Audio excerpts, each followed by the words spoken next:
What's up, everybody? Welcome to Optimus Fantasy. We are here post NFL draft, post a lot of things. We've had some moves on the free agent market post draft. We've had some trades, but we're here to talk running backs because it's that time of year, people, where we are starting to draft our fantasy football teams. This week, we are going to have a ranking summit. Kevin and I are going to go through our draft rankings for redraft. We've got running backs today. We've got wide receivers tomorrow. And then we have got quarterbacks and tight ends on Thursday. We're going to be here at the same time every day, 12:30 Eastern. We're going to go through our top 60 running backs today. We're going to go through our top 60 wide receivers tomorrow. Quarterbacks and tight ends, it's a little bit slimmer for fantasy, Kevin, but we're going to hit all of those too. Yeah, look, everybody loves a good, well, maybe not so much me, but, everybody loves a good running back. I only like the running backs when I'm right on them. So Sure. I have a pretty good hit rate on running backs. I mean, I hit on Bucky Irving. We're going to get into the top guys. I may not draft all of those guys, but, I mix them in. You want to try to find the legendary season, if you will. The Todd Gurley season, the CMC 2019 season. I guess you could say the Saquon Barkley season last year. I guess that would qualify as that compared to the rest of the running back field. So, look, last year was a banner year for running back health. Are we expecting that in 2025? I would probably lean against that because betting on an entire position's worth of health is probably not the greatest bet to make. You're probably looking at some variance there with that. So that's where I kind of lean. We're going to go into like every single running back today. This is truly going to be, we're getting into the thick of it, Nate. Yeah, no, we're getting into the weeds here, and I love it because I have drafted zero running back in the past. It's not something I make a regular habit of, but there are times in drafts where situations call for it. And being able to sit here and break these guys down is going to give anybody who watches, including us, a better idea of where this running back class of 2025 sits, where these rookies are going to fit into things, where these vets have climbed up the ladder, where they've fallen and why. There's a lot of different stuff going on. And I think what's key here are that we did actually have 3 running backs go in the first 2 rounds of the draft. And we haven't seen that in years past. Breece Hall, who was considered to be like running back Jesus when he came into the league, he was a 2nd round pick. He wasn't even a 1st rounder, and he was the first running back off the board. So, do you feel like this is maybe a shift of the importance of the running back position in the NFL right now, what we saw with the draft this year? I mean, I think it's a shift in, we're seeing what teams want to do with a running back. Everything is about space. A lot of stuff is about about yards after the catch, especially with the receiving backs. Trying to do what you can and being as efficient as possible with your running back. The days are gone of where you could run a back into the line 300 times for like 3.8 yards a carry. Like that, the Najee Harris dream is dead. Because that's basically what Najee Harris is. We're looking at the Jahmyr Gibbs. We're looking at, Ashton Genty might be kind of a 101 when we're looking at the running backs and what we want out of them. But like Jahmyr Gibbs is like the prototype of how a team uses a running back to the, he's on the graphic for a reason. So we're going to see how high we would have him ranked. I mean, there's a lot of guys that have the receiving profile that we want. And that's the most important thing when you're looking for a running back that's going to score 21, 22 fantasy points per game. You absolutely need the receiving component, or you just get so like Saquon Barkley last year. You run so hot on touchdowns. You run so hot on long gains that it's just an anomaly. Like I would say Saquon Barkley was an anomaly last year because he really didn't catch many passes last year. And that's, you want to see a guy get over like 50 targets per game to have some kind of baseline. Saquon Barkley had 39 last year. He only had 33 catches, 2 receiving touchdowns. Everything was on the ground. Ran for 2,000 yards last year, 13 touchdowns. Famously sat out week 18 to the boos and strains of everybody else who wanted him to go for a record. But look, they won the Super Bowl. I think Barkley will take it. Well, and with Saquon Barkley, I'll say this about him because he's a freak. He's like a Derrick Henry, where he doesn't need that receiving volume to be extremely fantasy relevant and to have these huge seasons, especially in Philly, because we know what this offense is going to do this year again. They're going to run the ball down everyone's throat, plain and simple. This is what this offense does. They're just not a high passing volume offense. So, you know what, Kevin? Enough of this chatter. Let's get into it here. Here we go. I want to hear your top two. I want to talk about these top two because your top two. All right, let's get it in here. Let me see if I can zoom this in just a little bit here because we want to make sure the people at home can read this a little bit better too. We do. It's true. Yeah, we're doing this for you. Yeah, many are saying. So look, my top two. Bijan Robinson is my RB1 over Saquon Barkley, over and over Jahmyr Gibbs, and I love Jahmyr Gibbs. But look, they both have the receiving component this season. I mean, Bijan Robinson has such a market share in Atlanta over Tyler Algier. Now, Tyler Algier is used quite a bit too. I don't want to make it like, he's just like a distant second. Like, he's a distant second, but he still gets enough work in that Atlanta offense to he's one of my top handcuffs this season. He's one of the top 0 RB running backs. But I'm a little bit worried about some of the touchdown stuff with Saquon Barkley. I'm not sure they can be as efficient as they were last season. We talk about the Eagles. We know what they're going to do, but are they going to be as successful at it in year two? We saw what the Eagles wanted to do, and maybe that was a little bit of sticker shock to the rest of the league because of how brazen they were in just saying, you know what, we don't even want Jalen Hurts throwing the ball 20 times a game. So Barkley, I think, is going to take a bit of a backslide in yards. Maybe he takes a little bit of a jump in like the receiving stuff, but I do think some of the touchdown equity comes down a little bit to where, and there's nothing wrong with being like QB, in 3 through 5. Clearly I have him at best QB or RB3. I mean, but yeah, so I mean, I have Bijan and Jahmyr Gibbs just because of the receiving component and what they can provide on a weekly basis. In addition to, we're out of the Ben Johnson era in Detroit. So I still do think that Gibbs is going to have a big market share with David Montgomery, another year older. I believe he's 28 years old, but the Lions we know what the Lions want to do too. And that's run the ball. They're very paint by numbers as far as in this situation, they do this, in this situation, they do that. So Bijan and Jahmyr Gibbs are my clear 1 and 2. What about you, Nate? Well, the disagreements begin, Kevin, because I've still got Saquon as my RB1 this year. And I understand what you're saying about, can that efficiency keep up? The touchdown efficiency, is that going to keep up? I don't know that it will. But also, I can't discount, the overall talent of Saquon Barkley. And if it's not broke, don't fix it. So I think you've got one more year of elite Saquon. And I think Sirianni's smart enough to just run him and run him and run him. I think we could get another 2,000-yard season out of Saquon. I don't think that's out of the question. I'm not predicting that it's absolutely going to happen, but I'm willing to bet on it enough that he's still my RB1. But then you and I agree here. I've got Jahmyr Gibbs at RB2. Detroit's going to run the ball. It's the Detroit Lions identity with Dan Campbell, regardless of who the offensive coordinator is going to be. And yeah, David Montgomery's getting up there. I mean, I feel like he's been in the league for like 10 years, Kevin. Being in Chicago ages a man. Yeah, it sure does. I mean, look at Matt Forte, right? Look at the Pope. Yeah, look at the Pope. Jeez.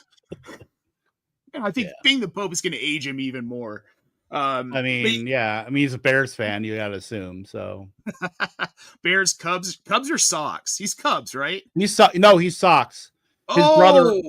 His brother, he's a South Side guy. His brother went on TV and said, because a report did come out that he was a Cubs fan, and then that was immediately walked back. Oh man. You gotta love having an American pontiff who's a Chicago sports fan. It makes so much sense, right? And went to Villanova. Villanova. So if you could bring back the classic Big East while you're at it too, that would be. So wait a minute. Is this what's going on with the Knicks? Because we got a bunch of Nova guys in New York. The Nova Knicks, baby. The Nova Knicks. The Pope must be willing them to beat the Celtics, I guess. No. Okay. With Jahmyr Gibbs, I think I could make a case for him being RB1 this year over Saquon. I'm not going to, but I think with the receiving volume, in addition to the rushing volume he's going to get, the pure skill and how good this Detroit team is, and how much Jared Goff needs him to be efficient and needs him to be involved, Jahmyr Gibbs is my clear 2. Yeah, we're talking about ranges of outcomes here. Yeah. And with all these running backs, like the top 4 or 5 can all be RB1. Like, yes.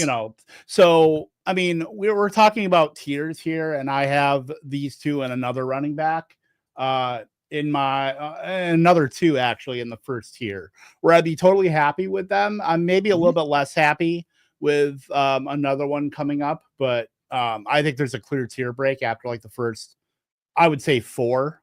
Do we want to? How about Nate? You reveal your 3rd, 4th, and then I'll go. We'll do it. Like a snake draft, I guess. So we basically just reversed 1 and 3 here. I've got Bijan Robinson as my RB3. The only reason I don't have him at 1, Kevin, is because it's still Atlanta. I know Arthur Smith isn't there anymore, but they sure didn't change a whole lot last season. And again, not that Algier's going to cut a ton into his volume, but we saw Algier snipe touchdowns last year. I don't think anything about that's going to change. And I don't love Michael Penix as much as some people do in this community. He's all right. I need to see more from him. Until I see it, I'm not going to 100% believe it. And I think that handicaps Bijan a little bit, because a big reason we love Bijan is the rush or the receiving upside. So not a huge drop, but we're going back to RB3 for him. And then my 4 is Devon Achane. I'm a little bit hot. Well, I'm about average on Achane with ECR at Fantasy Pros, and I think it's a good ranking. There isn't a whole lot else. Raheem Mostert's gone. We know that they're going to try and protect Tua. Tyreek Hill is a shell of what he was. So now they've got Jalen Waddle. Jonnu Smith. What's exciting about that? This is volume for me with Achane. I think it's just purely volume. I think he sees a ton of carries. Yeah, my thing with Achane is that I wish that they would get back to like managing him a little bit more with another running back, and maybe they do. Maybe they have designs of using Alexander Madison or Jalen Wright to like be the Mostert to like. Look, we've seen it with Alvin Kamara, where Alvin Kamara cannot handle more than like 200, 210 carries, just efficiency wise, body type wise. And Alvin Kamara and Achane are pretty similar in terms of like their size profile. So managing those 2, letting them both be, work in the receiving game, but letting maybe, as Mark Ingram kind of did in New Orleans, letting a back like, Jalen Wright, back like Madison, whoever, take some of those carries and take some of the wear and tear off of Achane so he could be as efficient as possible. That's, I think the best case scenario for him. So, I'm that's very bullish, and I'm like almost right there with you in terms of Achane. I will say one thing for Bijan, like looking at next gen stats, Bijan was number 1 in success rate among running backs, success rate being the yards that you are supposed to get in terms of like the analytics and stuff like that based on down and distance, time of, the time left in the game, etc. situation, like getting those yards that you're supposed to get. He was at almost 50%. That was clearly, it was him, David Montgomery, and actually Tyler Algier was 3rd in success rate. Like that Falcons backfield is like set. If Tyler Algier were on another team, like we'd probably be talking about him as like maybe a mid-range RB2 on like any other team. Denver. Denver, he'd be the clearest. I mean, they probably wouldn't have had to draft RJ Harvey. He'd probably be the clear starter there. Yeah, but, he would be. Yeah, the one for me with Achane, a lot of what it is, it's very simple. It's passing volume. He had 87 targets last season, and I don't think that's going to change much. And I think we see some added rushing volume as well with Mostert gone and Jeff Wilson gone. Jalen Wright's not a big dude. He's a very slight receiving back type. Yeah, he does not catch passes. He is not. He doesn't catch passes. No, he's just a quick little guy who can slip between the tackles. Yeah. And Alexander Madison, I mean, no. I think he's more depth than anything, honestly. He is. He is. Like if we need a back that has taken a carry in the NFL once in his career, like we'll just sign him and have some kind of insurance. Yep. But outside of that, like right now, they're still. I mean, they drafted Ollie Gordon in the 6th round. You know, he's a flawed prospect as it is. So, I mean, it's H-Head's backfield. And I'm also a little worried about the receiving aspect just because last year their offense was Jonnu Smith and Devon Achane, like passes, like short passes, because they had no time behind their line. And they had obviously Tyreek Hill was with his wrist injury. Jalen Waddle was getting his mail in the blue tent on the sideline. So, it was really, that was their entire offense. And so I'm a bit worried. If Tua goes down, we're into the Zach Wilson era in Miami. And, it's time to cash in your chips at that point. Yeah. All right. Let's hear your next 2, Kevin. I want to hear 3 and 4. All right, it's the Ashton Jeanty, who I think with Chip Kelly now there in Las Vegas, there's going to be a lot of play volume. They won one of the fastest tempo offenses in the NFL going back to when he was in Philly, and behind him, it's literally. I mean, we talked about Mostert. Like Mostert's 33, I believe now. I mean, the bloom is pretty much off the rose at this point for him, but he's probably there to be, it's like a week 1. He's going to get some carries guy, but once we get Jeanty going, it's like 80% running back carries for Jeanty, like wheels up. We're going to give him all that he can handle. And, he's solid in the receiving game. I think he's enough of a above average receiver where if he could find massive efficiency, and the line is going to be an issue for the Raiders, at least in the interim. Oh, very much so. Right. But I think Jeanty can overcome some of that. We were kind of hoping that Bijan in his rookie season could overcome that. And the call was coming from inside the house because what he actually had to overcome was Arthur Smith and Desmond Ridder and, all those other Taylor Heinicke, all those other quarterbacks. Yeah. So he had a lot on his plate. But look, Geno Smith, I think, and obviously having Brock Bowers, having Jacoby Myers, having Jack Besh, I think that's going to be enough to where it's not like you clearly can't hone in on any one guy in this offense. And that's where you're going to find the Raiders being in a lot more games than they probably should be. So that's going to be good for Jeanty. Jeanty's not going to get game scripted out of as many games as you would think. So I do think that there's going to be some efficiency there. There's going to be plenty of volume where Jeanty can be a top 4, top 5 back. And I think that's a good spot for him. I mean, I think you're splitting hairs with a lot of these backs. My number 4 is Saquon Barkley, just because of some of the issues that I do have with the year-to-year efficiency, where I think it's very difficult in the NFL to be as efficient as they were last year. I think we're going to see a bit of a dip, and it's going to likely come from the running game, where they were just so amazingly efficient. I think there's going to be a little more passing volume this year, not enough to where they're going to be like outside of the outside of the bottom 5 and like pass rate over expected or like raw rush rate, but it's going to like going from 500 pass attempts to 530 pass attempps. That doesn't seem like a lot, but when you're taking that off of a running back's plate, that's quite a bit. Yeah, it's not a small number. Not a small number at all. All right, let's round out our top 5. I'm going to give you my number 5 first, Kevin, and then we'll talk about that guy for a little bit because we just talked about him a bunch. My number 5 is Ashton Jeanty.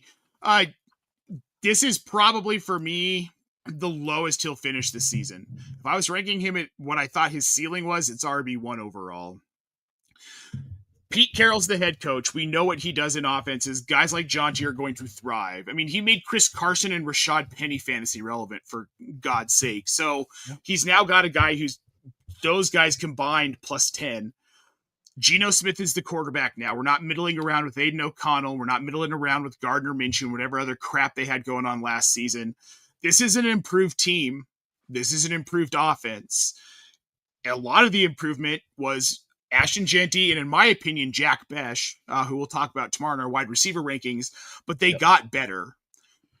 Jeanty is going to be phenomenal. This is like Saquon Barkley's rookie season, where it's like, good God, man, this is a freak of nature. That's what he's going to do in this offense. Ashton Jeanty might single-handedly make the Raiders somewhat relevant in the AFC West with his ability to open up what this offense can now do. You've got Brock Bowers, but now you've also got to account for Ashton Jeanty, and you've got a better quarterback in Geno Smith. He could be the overall, but I'm going to hedge my bets here, at least heading into drafts, and take him as an RB5 right now. But he stays, my tier is the top 5, and I think these guys all kind of check in together. Right. And then mine, we had the same names in the top 5. My 5th is HN. So we're at least aligned with the same guys, just in a different order. We've talked about enough about HN. We could probably get into, do you want me to do my 6 and 7 now? Let's hear it. All right. Bucky Irving is my RB6 this season. And we're talking about Tampa, who, look, the environment for offense there is almost unmatched. No Liam Cohen, that's going to be a sort of adjustment, but you've got enough veteran pieces there where I think the offense doesn't really skip a beat. Obviously, Baker Mayfield, they brought back Chris Godwin. They have Jalen McMillan. They have Mike Evans. They added Emeka Ibuka. They have Kate Otten. Like, there is an embarrassment of riches of offensive potential on that team. And I think that's only going to benefit a guy like Bucky Irving, where we saw Bucky Irving break out last season. The hope was that he could surpass Rachaad White. Rachaad White, noted has not been a good, efficient running back. He is probably more of like I don't want to say, because it's derogatory, because he's not JD McKissick. He's better than JD McKissick as far as like a receiving back. But it's hard to kind of shoehorn him in because he can run the ball at times, I guess. And I want to say James White, because I think that's derogatory to James White. He's somewhere in between. because that archetype of running back, the satellite running back, doesn't exist anymore in the NFL. Because you have because that died with JD McKissick, because you have all the top line running backs can do that now. They are the third down running backs.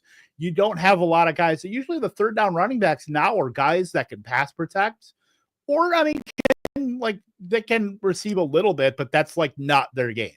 So I think Rachaad White is still going to have clearly going to have a role. You could see some Sean Tucker in there, but I do think Bucky Irving gets between 60 and 65% of the rushing attempts in that offense. And we know the Tampa's going to score a lot. There's going to be a lot of receiving equity. There's going to be a lot of touchdown equity. So I think Tampa, is going to do a lot, enough, certainly, where Bucky Irving, while he's in I don't want to say a pseudo timeshare, but I think he's clearly the one there where maybe Rachaad White is more than a 1B, but he's clearly not one. If that makes sense. Yeah. I don't think he's quite, it's not 1A, 1B. Bucky is the one, but Rachaad White will still have a role. We can say Rachaad White's a 1.1B. We'll call it that. 1B and a half. 1B and a half. And I agree with you. I think Rachaad White to JD McKissick, that's a really good comparison to what Rachaad White's skill set is. I think he's JD McKissick at his ceiling. If JD McKissick could have stayed healthy, this is what we would have gotten out of him. Yeah, and McKissick was a wide receiver too. Let's put that on the table. McKissick was a wide receiver that converted to running back. Rachaad White's always been a running back. He just took the JUCO way, and was hit. It was so the top 3 yards per route run in college over the last, I want to think it was 8, 9. I believe it was last decade. Top 3: Christian McCaffrey, Kenyon Drake, Rachaad White. And as far as top yards per route run seasons in college, we know what that is his skill set. He is really good at what he does. But as far as rushing the ball, Bucky Irving has him and then some. Oh man, Kenyon Drake. All right, let's hear number 7, Kevin. It is a guy who apparently does not age, and I will continue to be wrong on. So you know what? I'm just going to lean into the skid. It's Derrick Henry. We've all been writing on his tombstone and erasing the year. At the very end, that's what we've wanted to do for the last like 3 years, and apparently he's just not going to die. So, for fantasy value. So you know what? I'm just going to put him up there. He's going to do what he normally does. He's going to be an absolute hammer for a team that wants to run the ball. I'm not even worried about like any of the guys behind him because we saw Keaton Mitchell 2 years ago have like a good run once, and we haven't seen anything else out of him. I'm not worried about Rashina Lee. Justice Hill is perfectly encapsulated in his little role where he gets on the field, catches 3 to 4 balls, and he usually outsnaps Derrick Henry. He's a lot better, in pass protection, even though he is a smaller guy. But Hill is perfectly in his role, but Derrick Henry is just an absolute unit. And until he bites the big one, we're going to have to just rank him as like a low end or, mid-range RB1 just until he does. Yep. Well, I mean, this is a perfect transition to my number 6 because my number 6 is Derrick Henry. And for the same reasons, and here's who I'm going to comp him to. Emmitt Smith. I think when his career is said and done, we're going to look at Derrick Henry and be like, man, not many guys went as long as you did. Emmitt Smith type durability over the length of his career. Because even when Emmitt Smith went to Arizona, he was still efficient. And even in fantasy, he was still draftable. Yeah. He had a 1,000-yard season, I think, his first season in Arizona. Exactly. And that's who Derrick Henry is. So I can't rank him lower than maybe he finishes RB10. I think that's the worst range of outcomes unless he only plays 8 games, in which case he's still an RB2. Want to know who was 4th in success rate last year per Next Gen Stats? Yeah, it was Derrick Henry. Henry. He's not falling off efficiency wise. Like he is still one of the most efficient running backs and one of the most run friendly systems in the league. So you know what? Maybe I'll sprinkle a little more Derrick Henry in my best ball portfolio. And because I'm doing that, it will be this year. Yeah. It will happen this year. Well, we've got a comment in the chat here that says no CMC so far is wild. Just wait, buddy. It gets crazier. But thanks for tuning in, Mr. Magic. We really appreciate having all of you guys here. While you're here, make sure you like this video and subscribe to the Optimus Fantasy channel. As I mentioned earlier in the show, tomorrow at 12:30 Eastern, we have our wide receiver ranking summit. Then tomorrow night at 8 p.m. Eastern, we are going to talk about the NFL schedule release as it happens. Thursday, we've got our quarterback tight end ranking summit again at 12:30. And then Friday for Q&A with Kevin, Keith, and I. I'm going to give you number 7 here. My number 7, this is where things get wild in my rankings. And I'll explain here, but I've got Omarion Hampton at number 7. Ooh. I know. That's spicy. I am 14 spots ahead of him on ECR right now. Here's why, though. What is this offense? What is Jim Harbaugh? What is Greg Roman? I know they went out and they got Najee Harris. I don't care about Najee Harris. I think Najee Harris is a guy who's more of a change of pace back. They took Omarion Hampton in the first round, 22nd pick, to an offense that just wants to run the ball down your throat. They don't really, we can talk about their receiving core, I guess, but it's really not that exciting. Justin Herbert's a great quarterback that doesn't throw the ball as much anymore. Hampton's he's going to come out of the gate with 25 carries a game. And I think they're going to throw the ball to him a little bit. See, so I think Omarion Hampton might be our biggest discrepancy throughout these entire rankings. You'll see where I have him. And don't get me wrong, I really do like him. I'm just worried about his week 1 role. And I know that Harbaugh and a Greg Roman offense love to manage their running backs. So I think even though they did sign Najee Harris, and I think it was it a 1-year deal? Yeah. So clearly they signed him and then had designs on drafting a running back and then ended up getting Hampton. But I do think he's going to be managed, at least in the interim. So I think RB7 is the top range of his range of outcomes. Sure. But but that's why it's a range of outcomes. Obviously the bottom range is like the dude just is dust, like he's Bishop Sankey. So that's a pull. But that is a pull. That's not going to happen though. No, I don't think that happens either in this offense. But still, I do think that there are concerns about some of how he's going to be managed, at least in like the first half. Second half of the season, I think, I would think it's wheels up for him, as Najee ends up getting dusted. Do you think the Chargers are in the hunt in the second half? Like playoff wise? Yeah, certainly. Yeah, see, and absolutely. I agree, and that makes me think that Hampton's usage is going to skyrocket. I might come out of this looking like a moron, Kevin. I understand that, but I really do believe that Hampton's going to see a ton of usage. Hey, trust me, I come out looking like a moron no matter what I do. So me too. So here we are.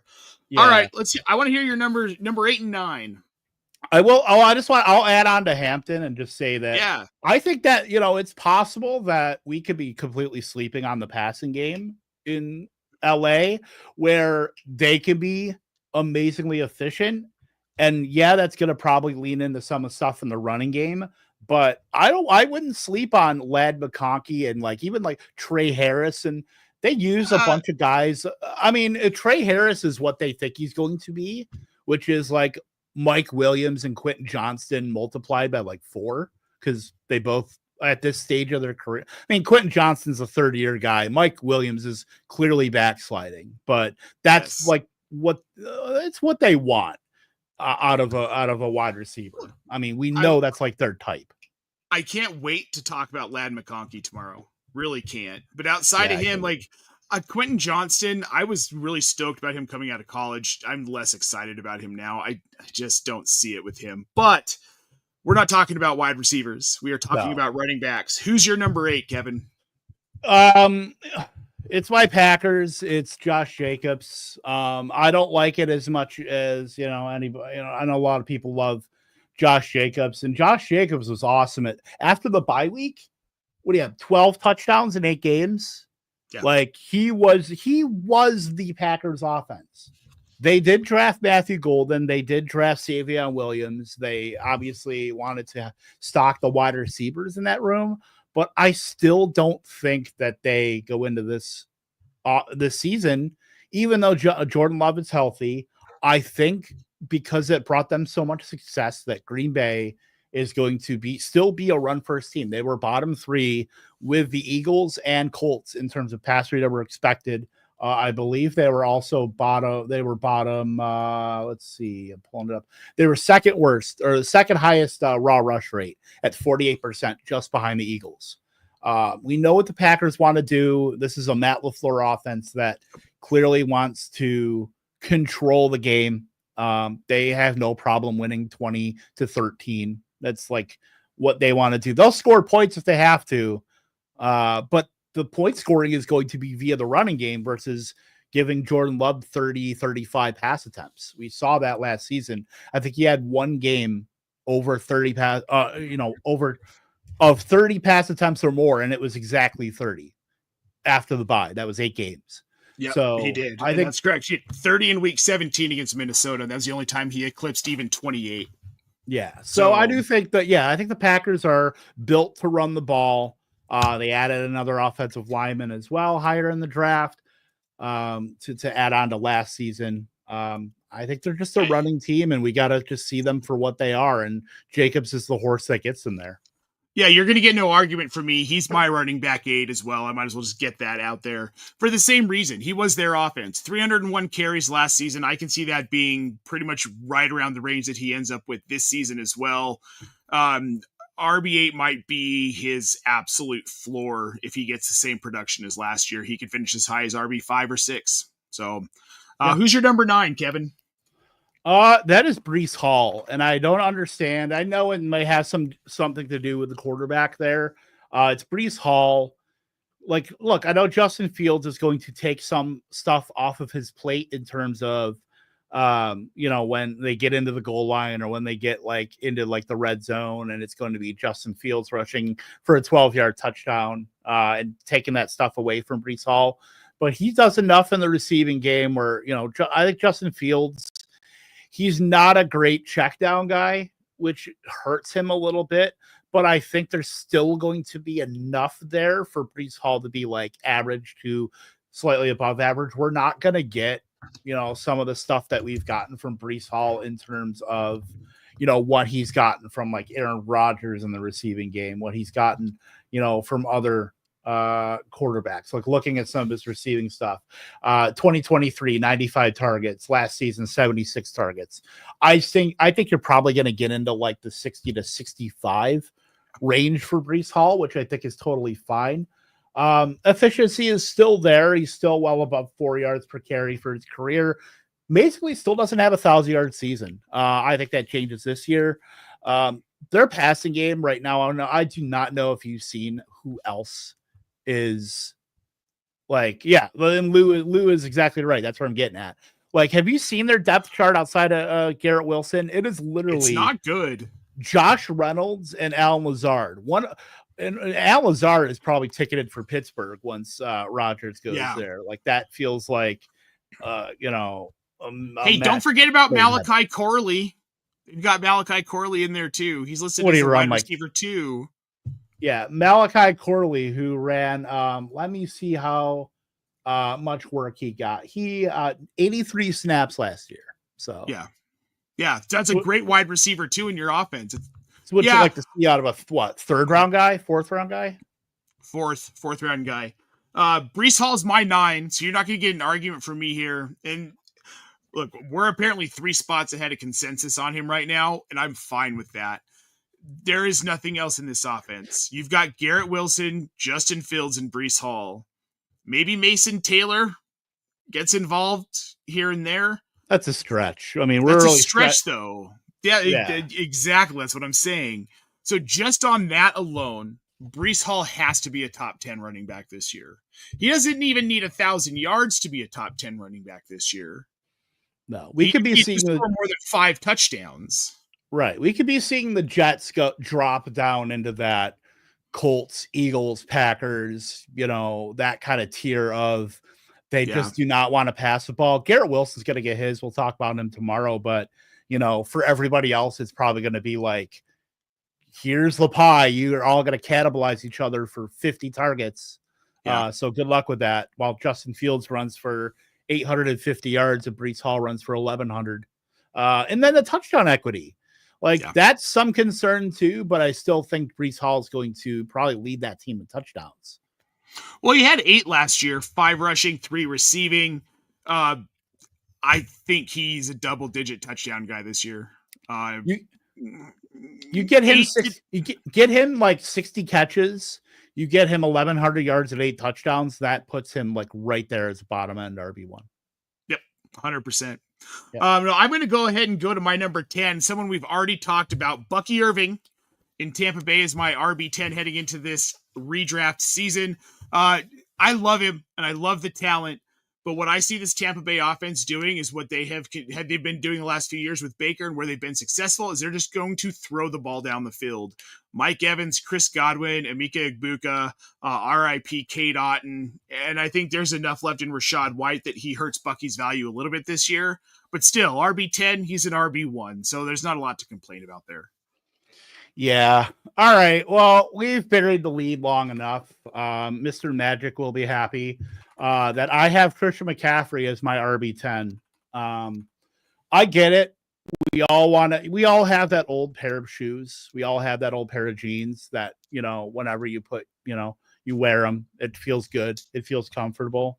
But eventually they get holes in them. Eventually, the soles wear out. Like, eventually you just can't wear them anymore. And Christian McCaffrey has been such a tried and true fantasy stud for years, but look, has so many lower leg injuries, at some point where he's 29 years old, at some point, you have to separate the wheat from the chaff. And they have Isaac Guerrero now, who's like a prime zero RB guy, because we can't rely on the health of McCaffrey. I think McCaffrey, the days of him getting 90% of the snaps are over. I don't think we're going to be seeing that. I think we'll still see McCaffrey get 65, 70, but I think he's going to be managed a little more. I think he's still going to have the receiving aspect of his game, but what McCaffrey, his big calling card was that he was always on the field and got every opportunity. I don't think we're going to be seeing that this year on a San Francisco team that still has a lot of receiving options with Ricky Pearsall, Juwan Jennings, whenever Brandon Ayuk gets back, George Kittle. There are a lot of receiving options there. And I think that team, considering how they were just not great last year, obviously they were at the third in the NFC West. Yep. Like I think they're either coming out of their run. I think they're going to have some growing pains they shuttled off a lot of players on their defense.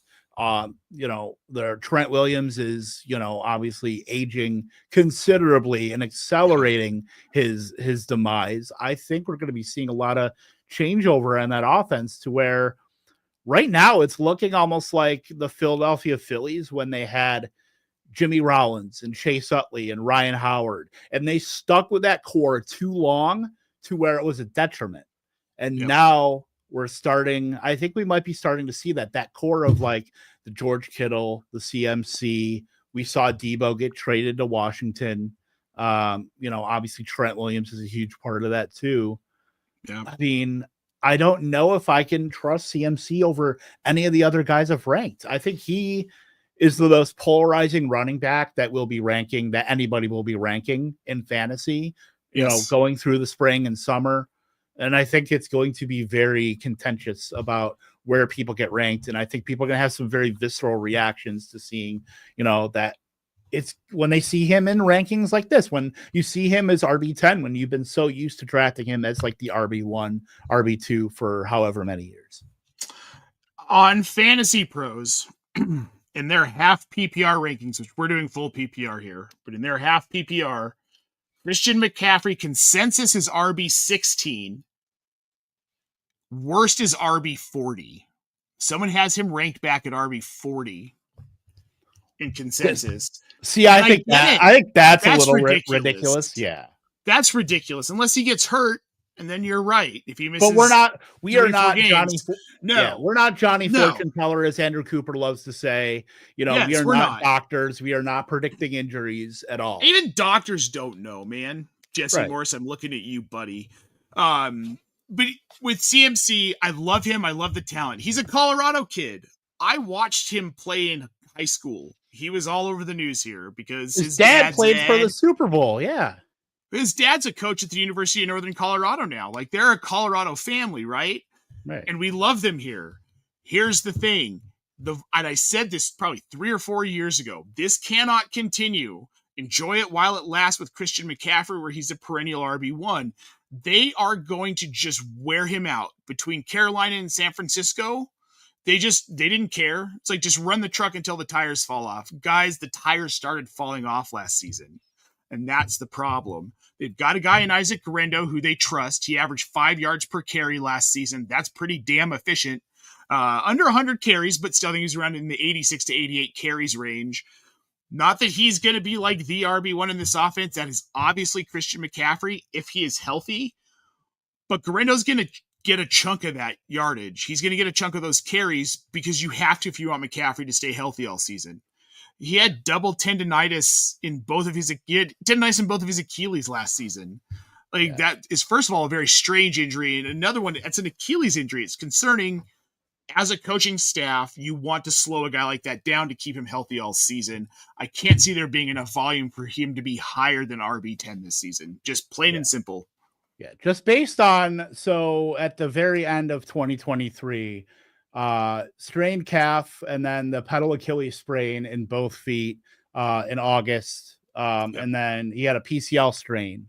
We're talking lower leg, some compensation here, where what you have to, the grade 2, which, this is all per Draft Sharks, by the way, their injury report. So look, the lower leg stuff, like, that's not good for a running back, and to have repeated stuff, like, that usually portends more things like that, especially for an older back. Like if we're talking about a 24-year-old running back, like that would be one thing. But we're talking about a guy that's almost a 30 that has a lot of mileage on his, on his counter, dating back to Carolina. So. Yeah, man, that pedometer counts real freaking high for Christian McCaffrey. Mm-hmm. And with these lower leg injuries, I mean, back to the analogy I made, that's the wheels falling off of a running back. Yeah. If your lower legs aren't functioning properly, you're not going to be efficient. So let's move on here. Now that we've got our top 10, I'm going to go with my number 11, who is not Christian McCaffrey. It's Chase Brown in Cincinnati. This is what's his competition really? For volume, there isn't a whole lot of it. He survived the draft. That was the most important thing. They added Taj Brooks, and that was in what round? I can't remember. 6th. I'm pulling it up right now. 6th, right? I'll tell you in a second. 6th round. They added Samaj Pirine, which is like fine for like an NFL standpoint. He'll pass block. He'll catch like 20 balls. That's fine, but I don't know if we're going to get fully what we saw at the end of last year with Chase Brown when we're talking about a guy that literally took all the volume. We go back to like last season where, let's see, his snap counts for Chase Brown. We're talking after the bye week of week 12, 80, 83, 92, 98, 81%. That was after Zach Moss got hurt. He was their entire offense. He was still running like between 65 and 80% of the routes as well. Like he was their entire offense. They ended up trading for Khalil Herbert. They barely used him. They had no other backs to use. I guess they had like Travion Williams for like a minute. But yeah, I mean, it was literally Chase Brown's backfield. I don't know if we're going to get quite to that point where he's always on the field. But he's going to be on the field quite a bit still. So yeah, 230 carries. I feel like he can get close to that in 2025. Yeah, he is my RB11 as well, by the way. Well, so see, there you go. Yeah, and I think that's a fair place to put him. He finished his RB10 last season. I don't see a whole ton changing about his situation. So yeah. Now is your RB12 mine? Is it Kyren Williams? It is not. But let's talk about Kyren real quick. I don't know why people are sleeping on him, man. I don't get it. McVay loves the guy. McVay loves the guy. When he loves a guy, he rides them. He will go to battle with that guy. We've seen Darrell Williams and the Cam Akers who he traded out, and all these other guys. But he has a thing for Kyren Williams. Kyren Williams is from an NFL standpoint, he does everything he wants. So who are we to try to anoint the next successor, whether it's Jarquez Hunter or Blake Corum? Oh, stop it. Yeah, and I was just going to say, the only thing they did in the offseason, they brought in Jarquez Hunter, speedy little talented back, went to a D2 school, I believe. I love the talent, but he's not going to challenge Kyren Williams. We know Blake Corum isn't going to challenge Kyren Williams. Volume, he has to be an RB1 here to me. I hear you.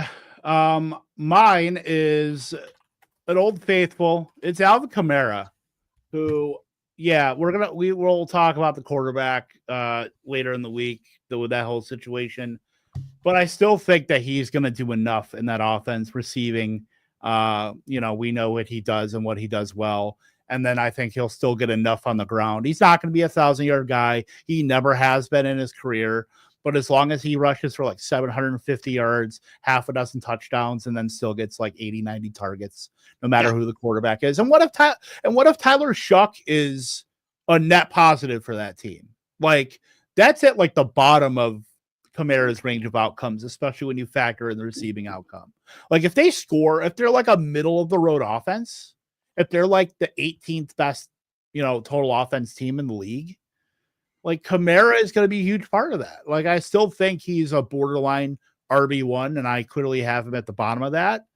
But I still think there's a little bit more room, especially when you factor in the collective health of running backs. I know Kamara is older, but he has managed more than a lot of running backs. So I do. That is very fair. Yeah, so I'm more bullish on a guy like Kamara when we're talking about like a Derrick Henry type, if his name wasn't Derrick Henry, if it was like Fred Smith, we would have like written his obituary already and said he's dead. But Alvin Kamara, like, because he has the receiving element of his game, and that translates into fantasy points a lot better than like the rushing aspect does. Combining those two gives him a much higher floor. So yeah. I'm more willing to bet on a guy like Kamara maintaining his value through getting older than like almost any other running back, because he's so good at the receiving aspect. And he's never had 1,000 yards rushing. I mean, that's fairly notable for a guy who his worst fantasy finish in PPR was running back 16. His worst. He was RB9 last year. I am with you. I feel like RB12 is kind of near his ceiling, but I'm okay with ranking him there because looking at this offense, especially with the retirement of Derek Carr, it's not going to be Jake Hayner. It's not going to be Spencer Rattler, at least not to start the season. It's probably going to be Shuck. He's the oldest quarterback in the room. Yeah, he's the only quarterback in that room that has their NFL pension already. Yeah, he has more college plus experience than any of them. He's played more years in college than they've played college pros combined. Right. And while we do make fun of that, and we'll talk about this more when we get into quarterbacks and tight ends, I do think there's something to a guy like Shuck. This isn't Brandon Whedon or Chris Winkie. If y'all are old enough to remember Chris Winkie. This is a different situation. This is different than that. So yeah, I'm okay with Alvin Kamara being at number 12. I have no issue with that. A little higher than I've got him ranked, obviously, but to show my age, by the way, when I say I saw Chris Winkie play minor league baseball in Syracuse before he went to Florida State. That's right. He did. He played minor league ball because he retired from Florida State. I think he was like 28 years old. Yeah, he played for the Syracuse Chiefs because he was in the Toronto Blue Jays system. So definitely remember that. He ran the old Hayden Hurst career path, because remember, Hayden Hurst was a Pittsburgh Pirate farmhand for a little while. That's right, he was. The Pirates suck. They could have used him. Not as bad as the Rockies, though. Oof, we're not getting into that. Yeah. Let's talk about some RB2. Oh, well, Lou has a good question here. Where are your respective tier breaks between tier 1 and tier 2 of running backs? I have my top 5. I think that, I don't know about you, but my top 5 is clearly actually, I don't know. I think I might go top 4. Actually, I think Bijan, Jameer, Genty, Barkley is a tier, and then Achane down to like Brees is a tier, and I think the start of the next tier is CMC, Brown, Kamara, and it'll keep going for a little bit because there's still more backs I kind of like in that group. Yep, same with me. For me though, my top tier is going to be my top 5. It ends with Jaunty, and then 6, 7, 8, 9 up to Hall is kind of one tier, and I think at 10 we start a new tier here. It's kind of like mid RB, back end RB1, low end RB2 type tier. Yeah, and that like to look at it. Yeah, and that tier, by the way, the top 4, how I view that is I think those are the 4 backs that have the most realistic path to being an RB1 this season. I think those are the 4. I think Achane is just slightly out of it.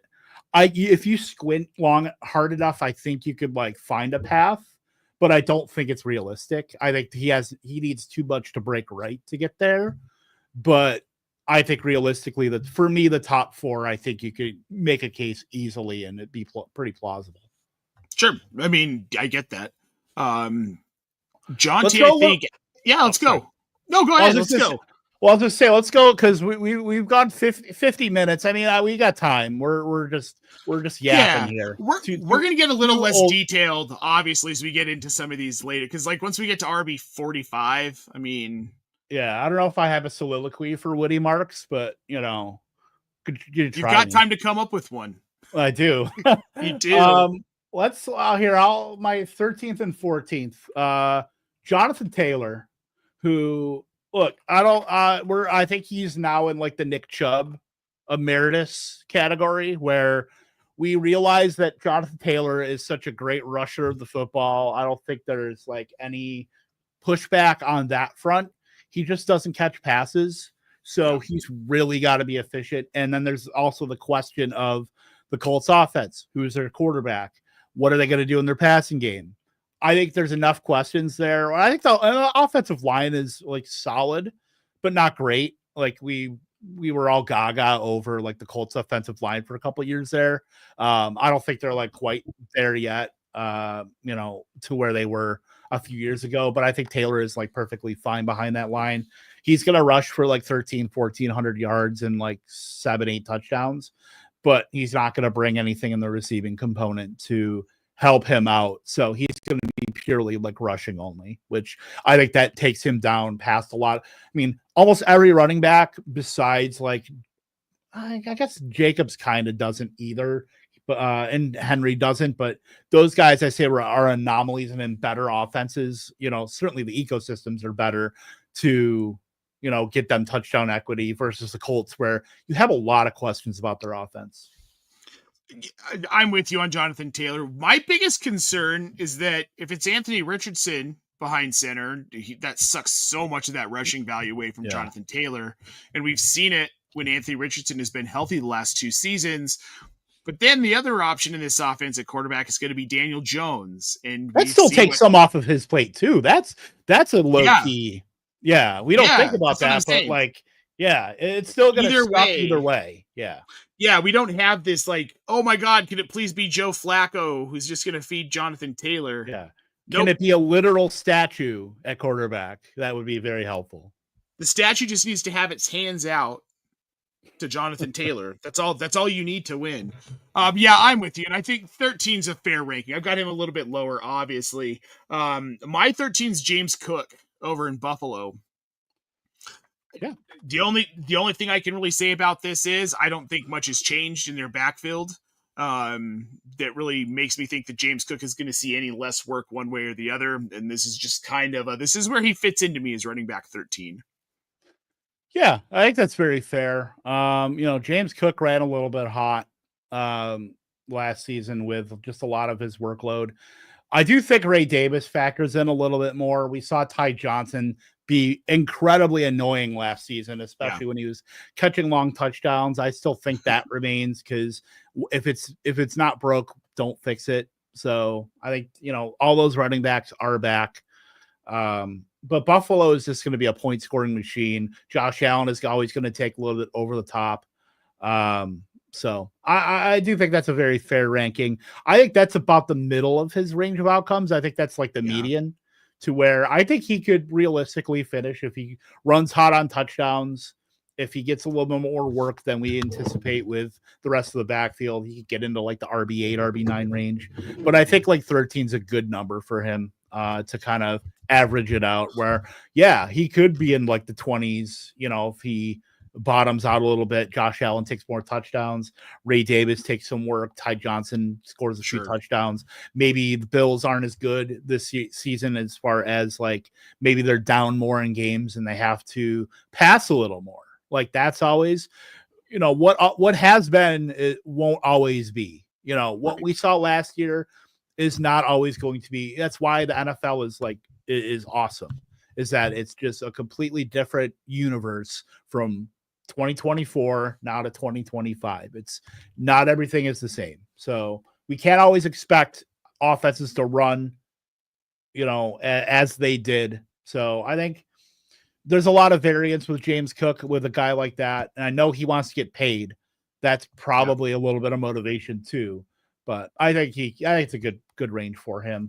And my 14 is James Cook. And so, we just talked about him. Oh, I put Cook. Perfect. So that's perfect there. Who's your 14?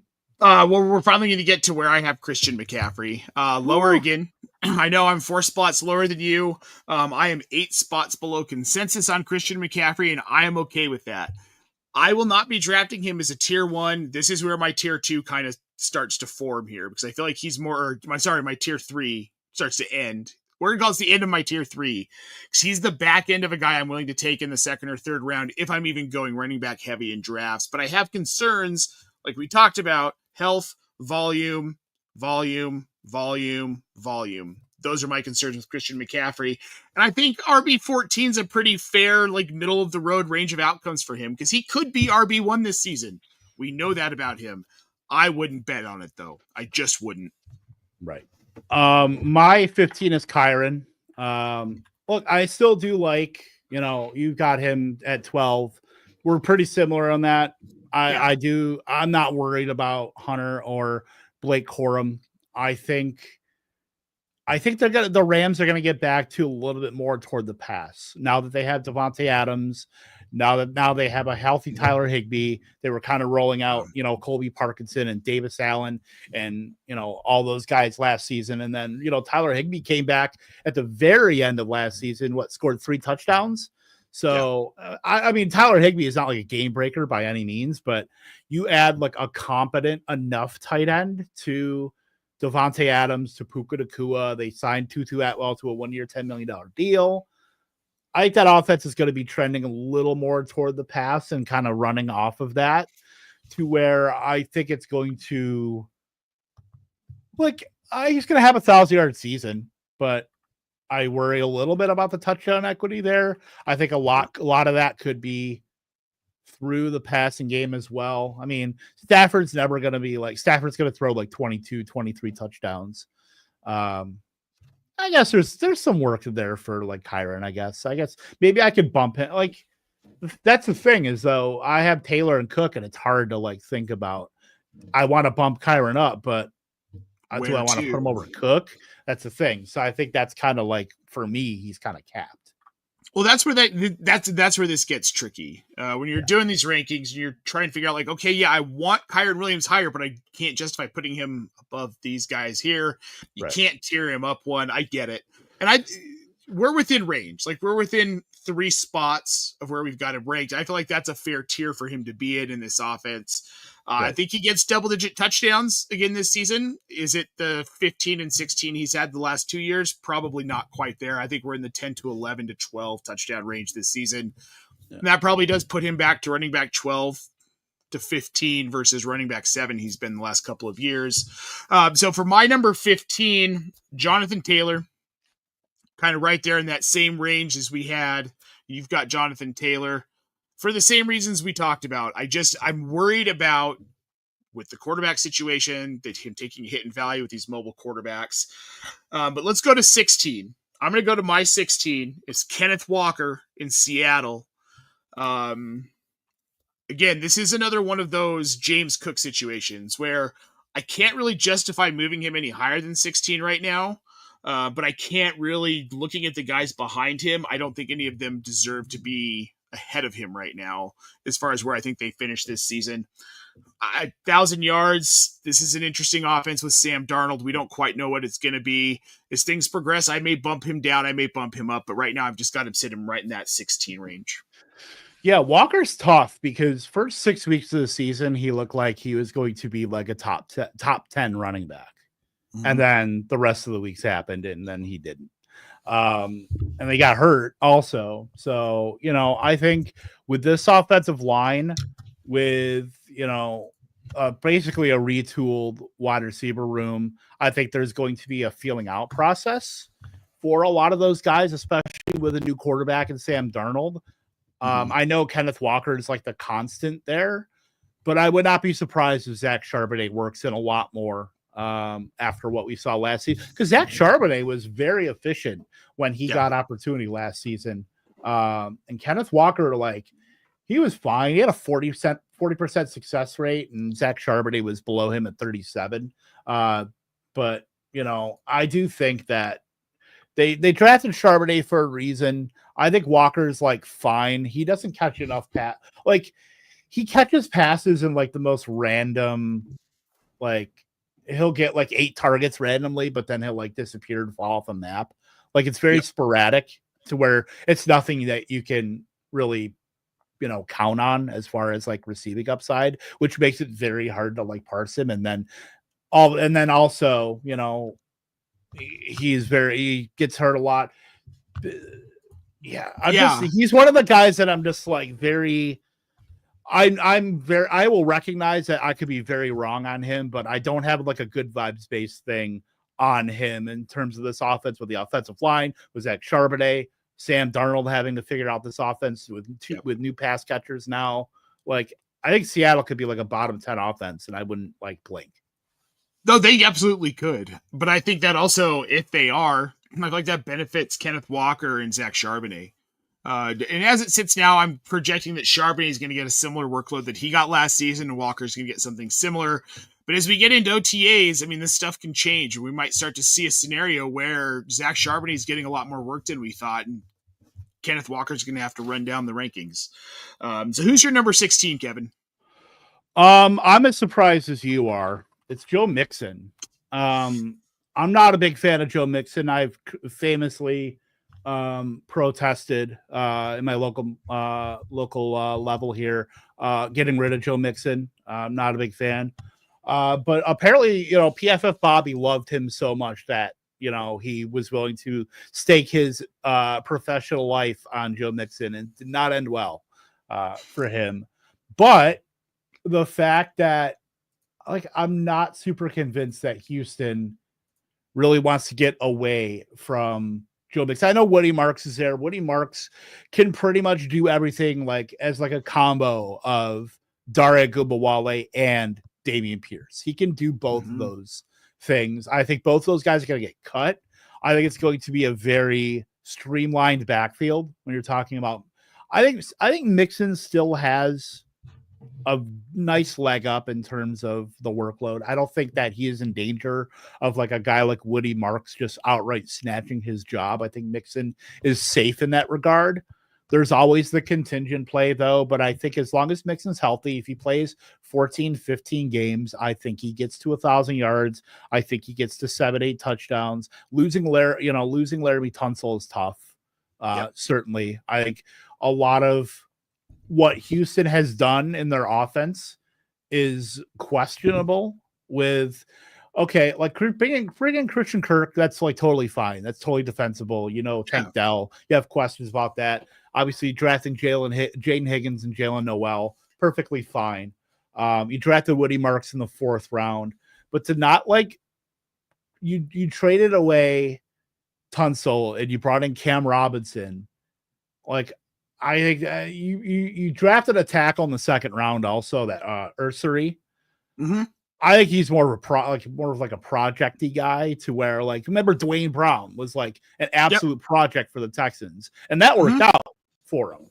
But I still think it's going to be Mixon's 70% running back carries. I don't think he's going to have any worry with Woody Marks. I still think he's a perfectly fine fallback veteran RB2.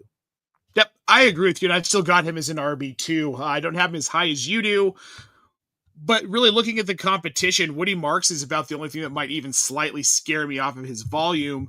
For me, it's more that I don't believe that this offense is going to be that efficient this season. The receiving core is going to be relying on Jaden Higgins and Jalen Noel, because we know we're not going to get Tank Dell back anytime soon. So past Nico Collins, you've got a couple of rookies in Dalton Schultz and then Joe Mixon. And I don't know about CJ Stroud either. I like him, but I think maybe that one rookie season got us a little too hyped on a guy who's more of just kind of a mid quarterback. That's a problem for this offense, and the weaker offensive line without Tunsil. And then you've got a project that you drafted in the 2nd round. It all just screams he's not an RB1 this season. I can't see a scenario in which he finishes as an RB1. It's just not possible. Yeah. That RB2 range, sure, I'm fine with that. Yeah. Let's hit these in waves, because I know we've gone over an hour and we're only at 16 here. So let's I'll try to shorten it up a little bit. I know I can kind of wax poetic on a lot of these guys, but me too. Yeah. Well, I'll give you my 17. This is probably going to be the most shocking one I'm going to throw out here. Rookie Quinshawn Judkins, I've got at 17. Ooh. I know I'm 12 spots ahead of consensus, but I'm going to make this really super quick. And this is very, very, very simple. Look at their depth chart. Jerome Ford, Pierre Strong, Troy Hairston, Dylan Sampson, who they drafted later than Judkins, and Amani Marshall. Then they're not doing anything else. They don't have anything solid at quarterback. They're not going to roll out Dylan Gabriel or Shadur Sanders this year. This is a team that thinks that they can just pound the ball down teams' throats with Judkins and then play really good defense and win 5 games and get another top 10 pick. This is who the Cleveland Browns are this season. And for all intents and purposes, I think Judkins sees 300 carries, and just on volume alone, he might finish as somewhere in the top 12 in running backs in PPR this season.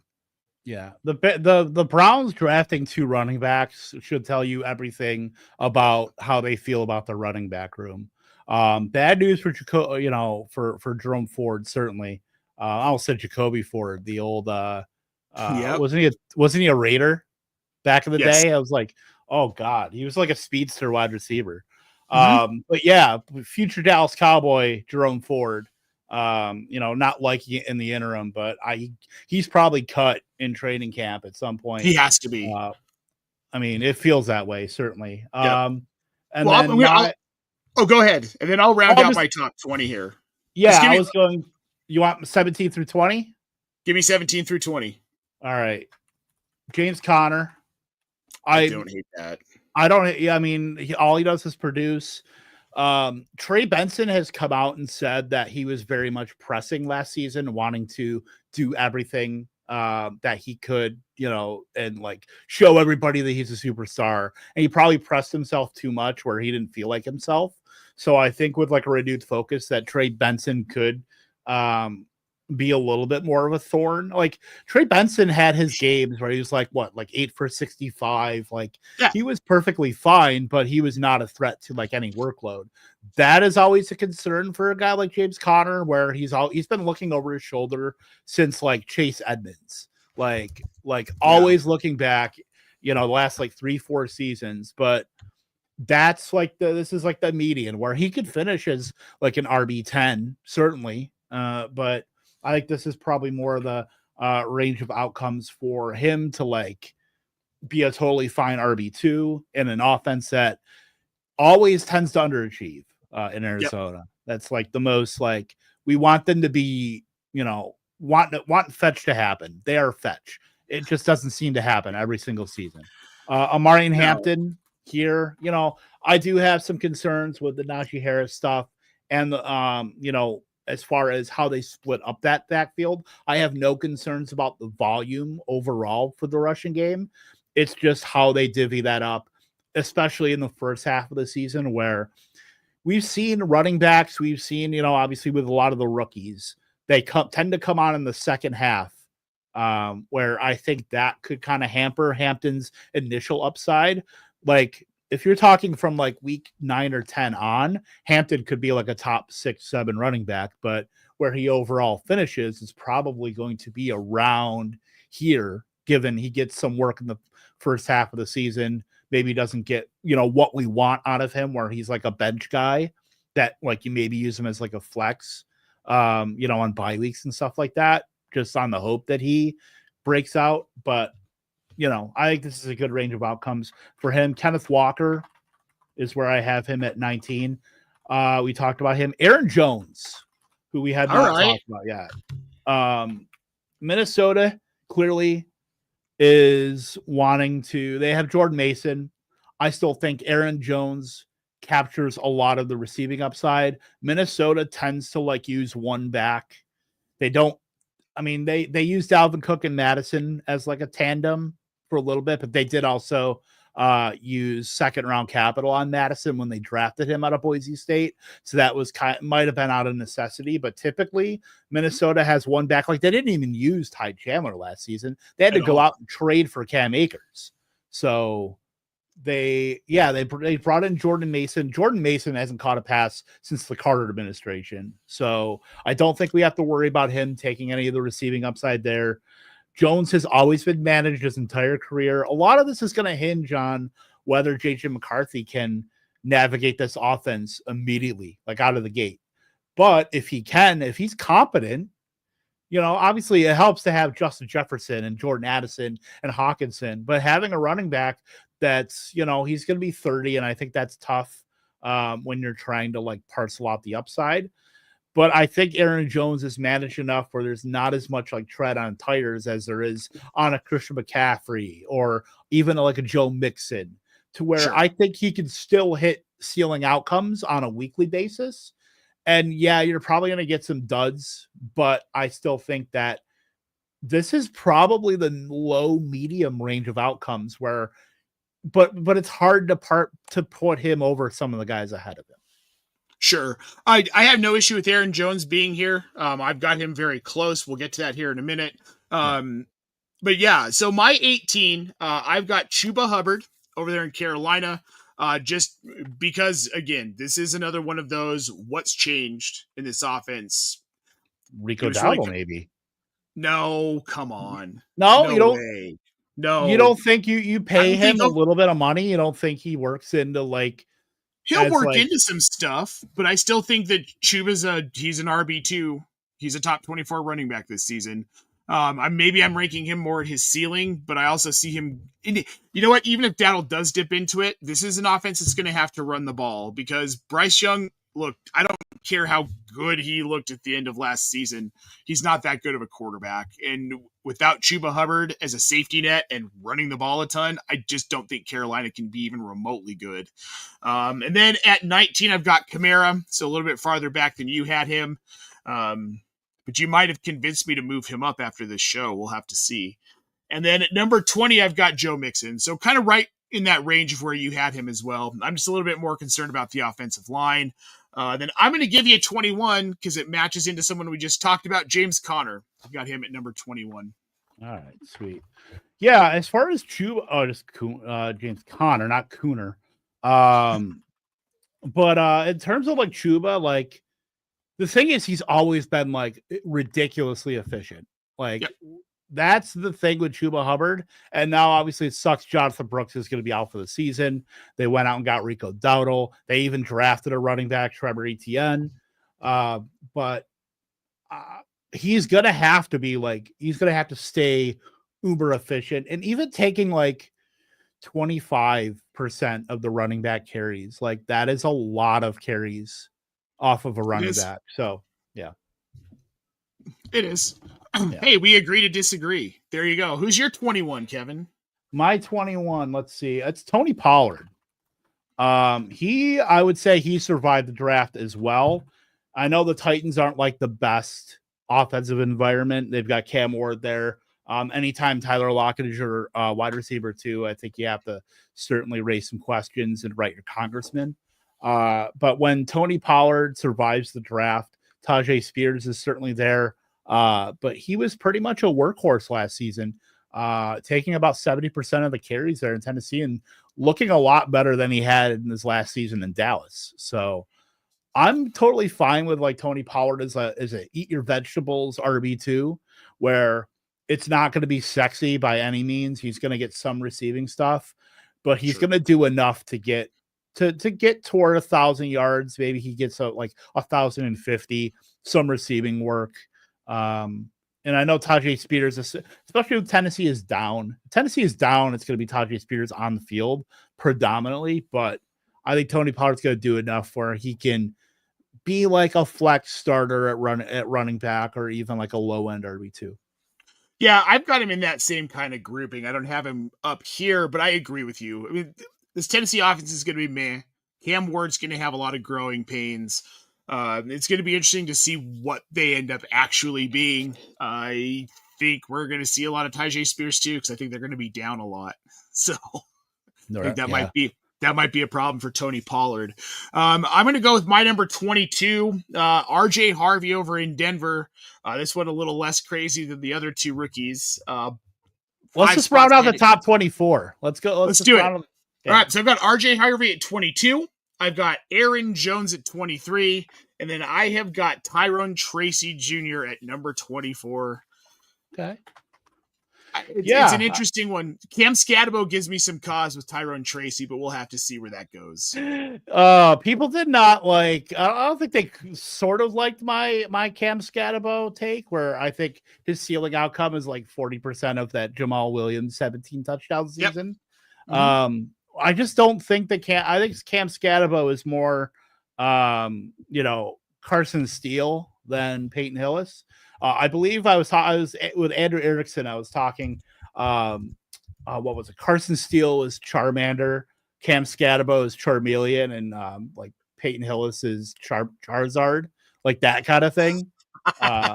But I mean, you could squint and see the Cam Scatabo thing, I guess, but I still think Tyrone Tracy is like the year 1, year 2 Antonio Gibson of this offense. And I'm not saying that because he's a converted wide receiver now playing running back, It just happens that just works out the way it is Yeah. because Antonio Gibson was a lot better rusher than we gave him credit for when he came out.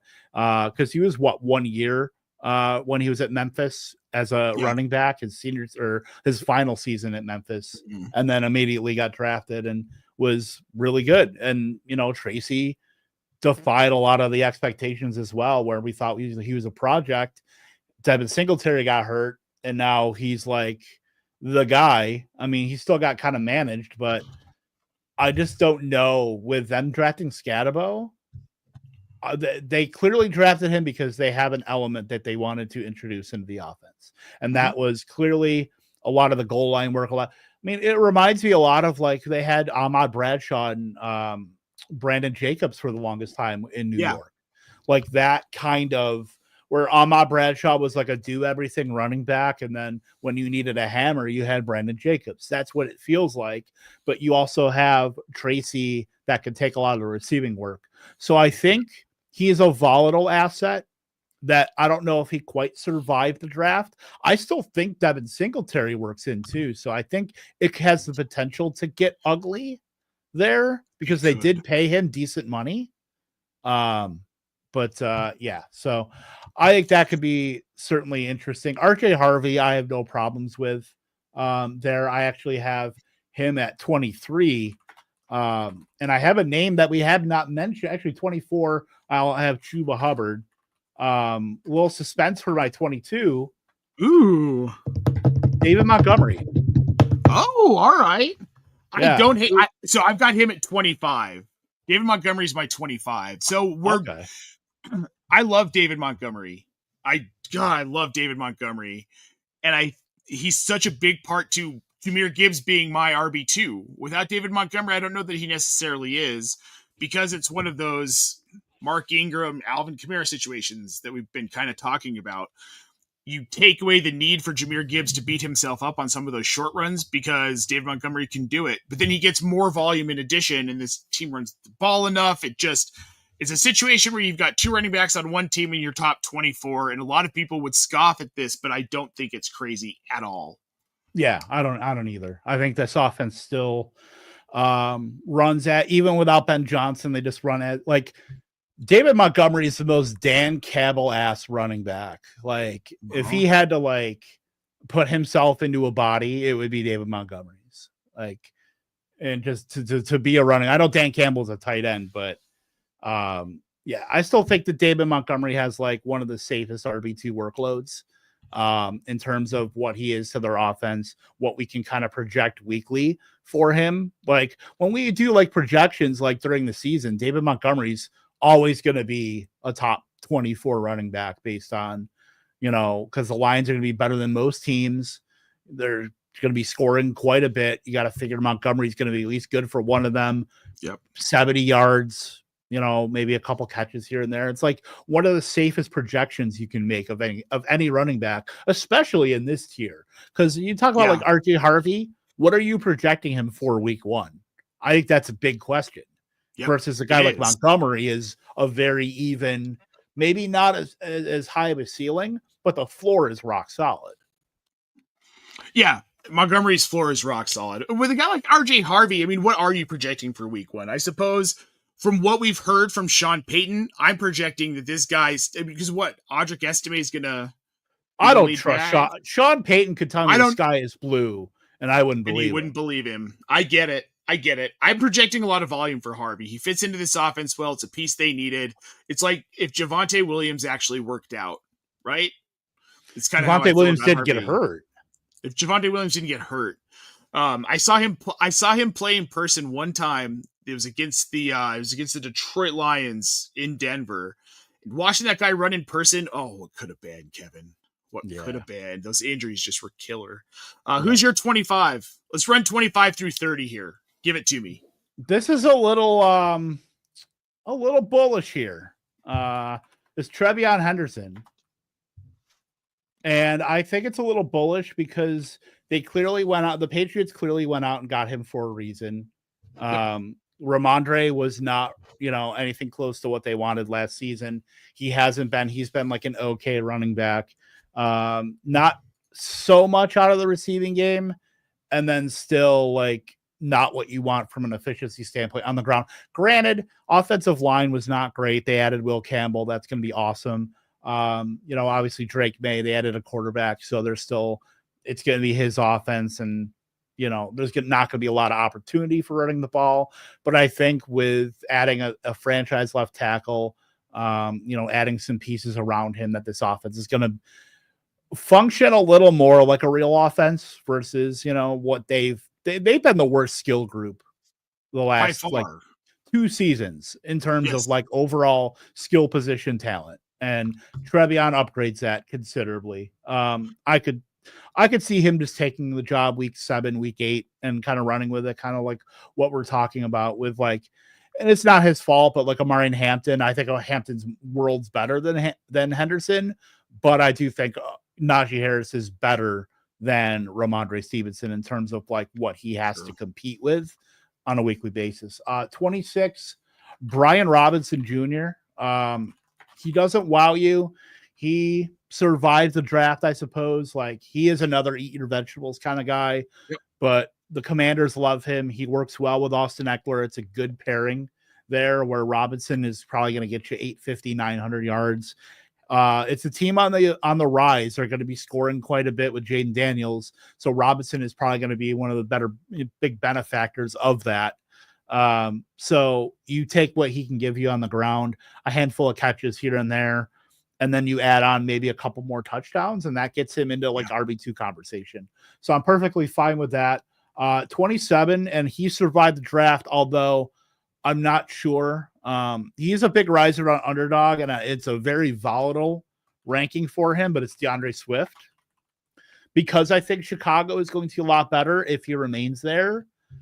But I'm just not sure if he does. But as like we're trying to figure out the Chicago situation, like nobody knows right now, so we just have to go with what we have. And I think that if Swift were to like stay there, I think he's like perfectly fine at like RB27. He's going to catch passes. He's going to do enough on the ground. Like, he had a really good run from like week 3 to like 9 there. That was a pretty good run. It was that span where we all started to believe in DeAndre Swift. Right. I still believe in Jaylen Warren. But my belief might have a couple cracks, because right behind him is Caleb Johnson. I think this is going to be it's tough. It is very tough to parse out this Pittsburgh offense because of the variable. We don't know who the quarterback is. We don't know how this running back situation in terms of workload is going to shake out. So this is going to be the Sophie's choice of like, when you start getting into the 8th, 9th round, like choose your fighter between Caleb Johnson and Jaylen Warren. Like, that is going to win you a league based on that decision. If you draft one of them, like if you choose right, you've got like a mid-range RB2 at worst.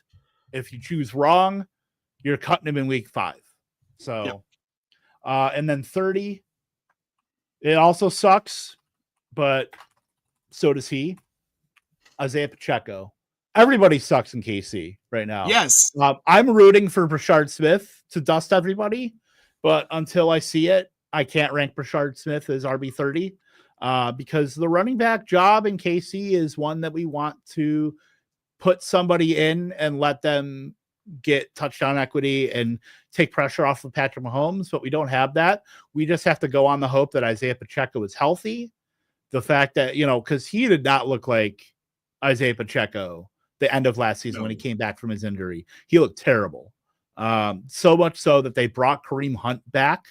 So much that they wanted to get Isaiah Pacheco ramped up for the playoffs, and then they're like, oh, this doesn't look good. I guess we got to keep running out 97-year-old Kareem Hunt and then sign 98-year-old Kareem Hunt the next offseason. So I think that's like the ceiling for Isaiah Pacheco. If he looks fine, I'm happy being wrong, but this is a murky running back area.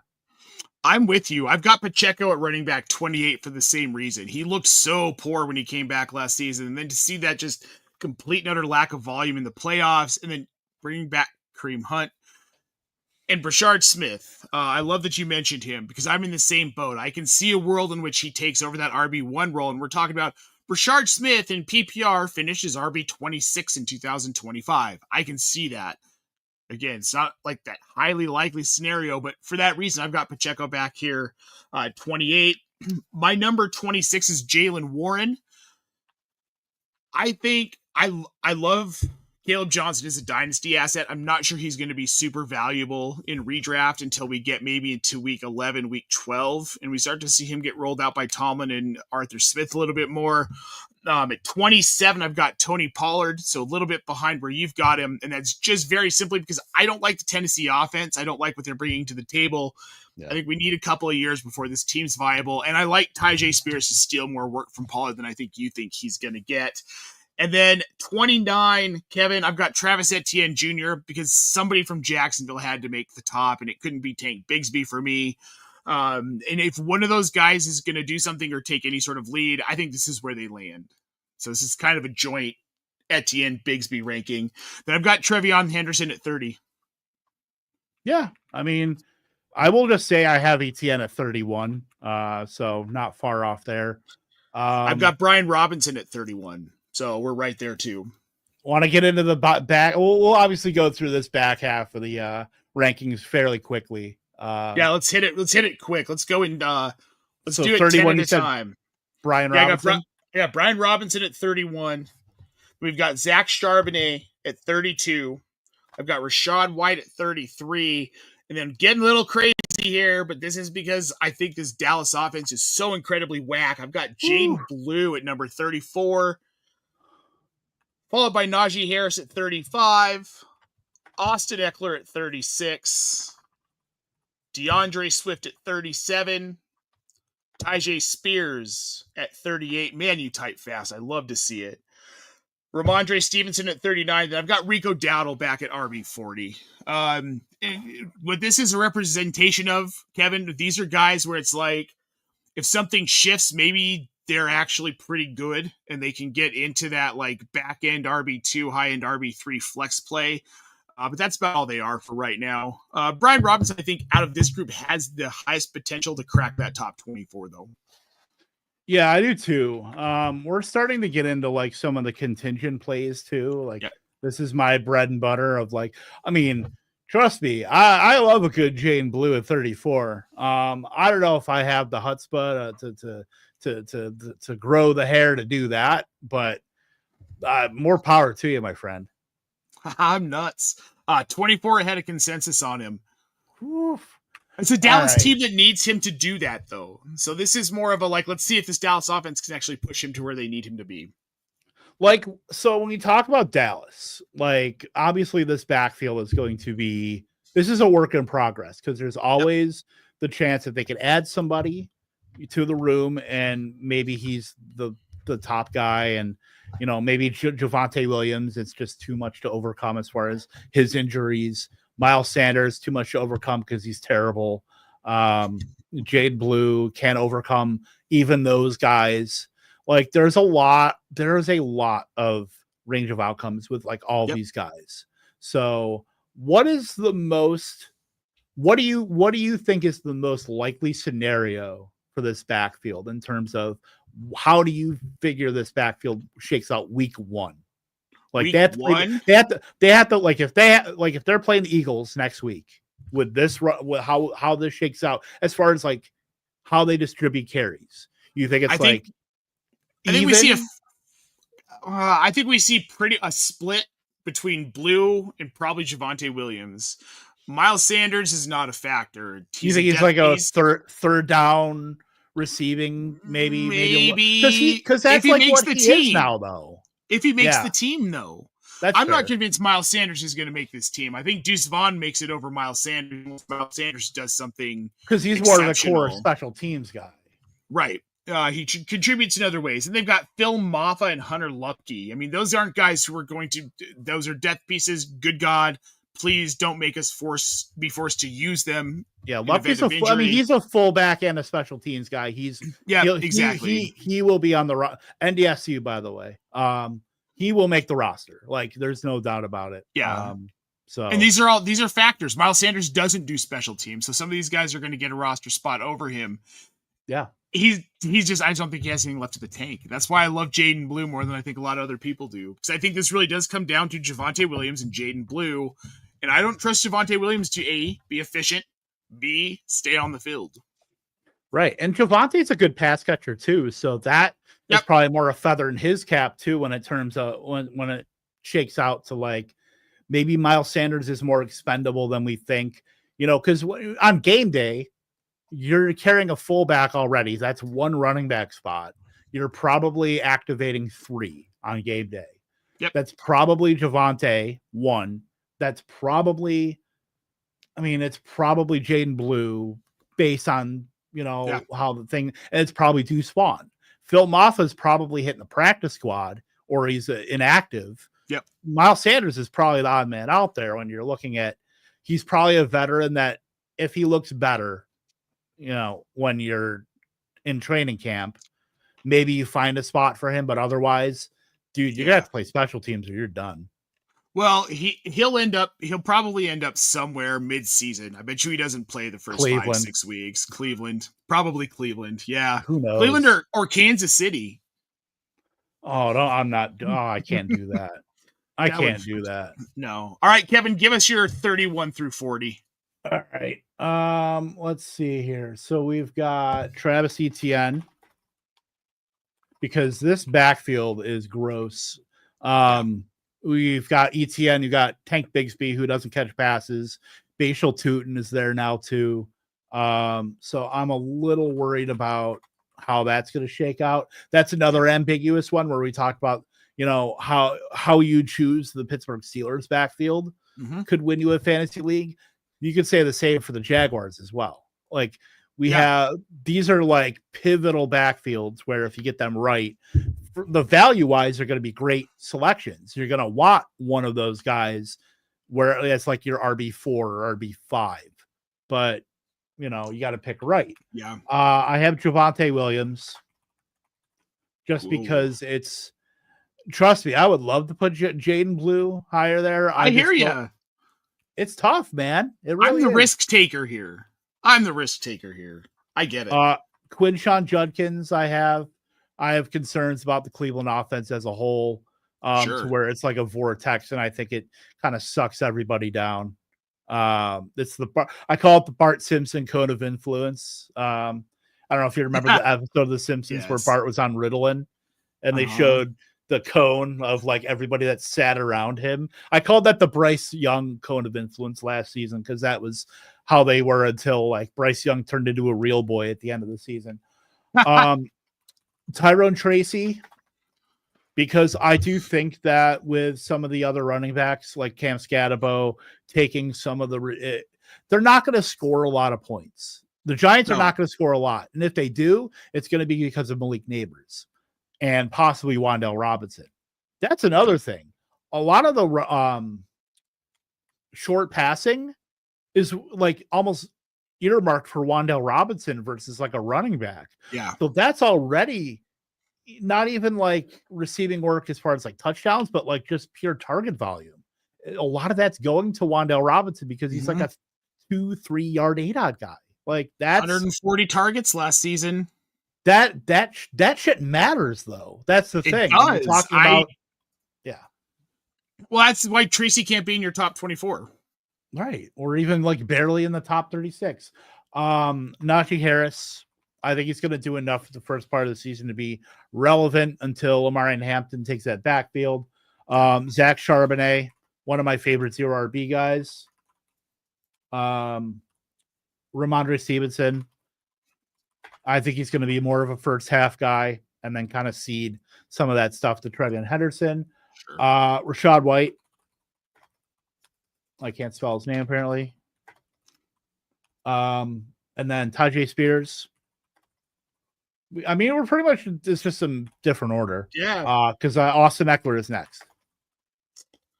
And these are all guys that are going to have roles. Eckler is going to clearly have a role with the Commanders. Spears is clearly going to be on the field. White, Stevenson, Charbonnet, like these are all guys with roles, but we can't peg them down to be like every down guys. And they're pretty good contingent value bets as well, especially if like something happens to Henderson. Stevens is going to be like what he always is like RB20. That's like fine. Spears, I think we have some untapped upside based on what we saw at the end of last season when Tony Pollard was hurt, especially in the receiving game. Like if he had a job by himself, and I know the whole not having an ACL thing is problematic, long-term for Tajay Spears, but I do think that he is one of the better, like if Tony Pollard got hurt, even though the offensive environment's not great, I still think he has plenty of upside. And then Eckler, I'm a little bit worried because if something were to happen to Brian Robinson, we're probably looking at Jeremy McNichols, and then Eckler is like in his role and not really deviating from that. Yep. Yeah, we're pretty similar here. I mean, obviously there's just some little value shifts. I'm going to go ahead. I've got Javonte Williams, who you've got way up there at 32. I've got him at 41 because I don't know. Burned as a Broncos fan, I suppose, right? I get it. I get it. Then we've got Jerome Ford at 42. I've got Tank Bigsby at 43. I've got Jordan Mason at 44. I've got Caleb Johnson at 45, behind where you had him here. I've got Tyler Algier at 46, Blake Corum at 47, Trey Benson 48, Ray Davis 49. Then I've got Braylon Allen at running back 50. For me, when you're getting to this level, I mean, we're talking about guys that need something to break right for them to be able to get any sort of work. My area, baby. Yes, this is your area. This is an area that I kind of try and thrive in drafts as well. Trey Benson, I think, out of this group, probably has the best opportunity to break out of this group and be maybe a top 30 running back if James Conner either gets hurt or we see a really just like drastic drop in his volume. Not that I think that's going to happen, but yeah, at this point, guys like Ray Davis, something's got to happen to James Cook for him to be really fantasy relevant above this point. Caleb Johnson, I kind of feel the same way about him with Jalen in relation to Jalen Warren. Jerome Ford, if he stays on this roster, I think he stays ahead of Dylan Sampson for me, but if not, I don't even know where he'd end up where he would be fantasy relevant, Kevin. Yeah, that's the thing with Jerome Ford. Like, I'll tell you right now, I have Jerome Ford at 68. I just don't think he's going to be a factor at all, even with like Sampson and Judkins, and with how bad that offense is likely to be, and the downside further from that, where I think Ford could just be like, he could be he literally useless. Like, he obviously can't roster him. He could be, yes. But like he would need like two things to break right. Literally, like probably the legs of Judkins and Sampson to have any sort of value. And then that's a what do you get if you win scenario where like what you get RB 35. Right. Like, what do you get if you win him? Exactly. And at this point, these are, I mean, again, they're like almost handcuff level. With Jerome Ford, I don't necessarily believe that much in Dylan Sampson either. Right. I mean, yeah. I mean, this is so with like the NFL prioritizing a lot of the guys like in round 4, round 5 now, where we can't be like have that hard cutoff of if you don't get drafted on day 1 or day 2, you're useless. Yeah. Like we saw last season, like Bucky Irving breaking out of that. And I get that it's like one scenario, but like we're starting to see running backs prioritized in that round and drafted en masse, where it's like, all right, this is the NFL, is starting to figure out we don't have to draft these guys on day 2 unless they're Omari and Hampton or unless they're, Travion Henderson or guys like that are going to be like productive difference makers. Like guys in like the day 3 can still be difference makers, but like we want to take our shots on multiple of these, and like taking Sampson there, taking Bashal Tootin there, taking whoever there, like that's like what is in right now in the NFL, and taking multiple stabs on all these running backs. Cleveland clearly did not like their running back situation, so they drafted Judkins and Sampson. So I think Sampson's got a puncher's chance, especially because Jerome Ford hasn't he's been fine, but he hasn't shown anything, whereas he's like needs to be a priority on a roster. Yep, I completely agree. All right, let's hear 41 through 50. All right. Jordan Mason, one of my, he's one of the top three zero RB guys for me. Tyler Algier, pretty self-explanatory with Bijan Robinson. Cam Scatabo. I know I just talked shit about him. That's all right. But you know what? I think, if we get some of the Jamal Williams 2022 season out of Cam Scatabo, if we get I'm just saying this not as a body type, but as like a production, like prime 1997 Mike Allstott. If we get like that kind of thing out of him, I think he's going to be a flex play. Like, I think he could be that. Now, the Giants offense would have to have a pretty stark turnaround to support a guy like that weekly in fantasy. Don't get me wrong. They have a lot of work to do, but I think that's your ultimate upside this season for a guy like Scatabo, where he has to score 10 touchdowns. He has to have like the ultimate upside is like that, like Garrett Blunt season of like when he scored like 20 touchdowns that year or 18 or whatever it was. Yeah, that was a crazy. Yeah. Yep. But I think that's where, because I still think he's a bit limited athletically, where if he got a goal line or short yardage work and just hammered it out of the park, I think that's still worth it in fantasy to be able to hold a guy like that. And if something were to happen to Tracy, maybe he gets a little more run, and then you're really cooking with gas there. I don't hate that. I don't hate that at all. I like Scatabo. I like the Arizona State kid. Their uniforms look the same. Yeah, right. Trey Benson, who I'm warming up on now a bit with James Conner, obviously another year older. Benson, some of the stuff that's come out, we talked about it earlier about how he thought he was pressing in his rookie season. Rico Dowdle, who I think will still have a role in Carolina. It depends on how big that role is. Isaac Garendo, who I think with us ranking CMC so low that he's going to have to be the beneficiary of that. If something happens to CMC, I think Isaac Garendo is going to be a massive play this season. Yep. He will be the number one, like he will be the guy people bid like all their fab on. No doubt about it. Ray Davis, Tank Bigsby, who I'm not like that big of a fan of, but he was J.K. Dobbins. Like he hit some home runs with like some long runs. He was efficient enough. Roquan Johnson, just because I have some questions about if DeAndre Swift is not a Bear come week 1. I think they could. I think if Swift is off of that team in week 1, I don't think they go into that cutting Swift and keeping the backs as is. They probably add somebody. But I do think that Roquan Johnson has a role as like a 1A, 1B type, at least for the interim, for the first few weeks of the season. And then we talked about him a little bit. I got to find out how to spell his name. Bashal Tutin, who I think it's ETN. I think is going to be a trade target, or even just outright cut. Bigsby does not catch passes. Tutin can do both. Yep. I think there's a decent scenario where like Tutin can be a factor early on, especially if ETN is traded. So I'm pretty bullish on Tutin here, especially with guys like Ray Davis and Garendo not that far above him. But I do like Tutin, the profile. I like the ambiguous nature of the Jacksonville backfield. I like that they've got, obviously an offensive system headed up by Liam Cohen now with a healthy Trevor Lawrence, with Brian Thomas, with Travis Hunter. Now that offense is going to be athletic as hell. And I think Tutin can figure into that, as, someone that's more athletic than Tank Bigsby, maybe a little more efficient than ETN if he gets the opportunity.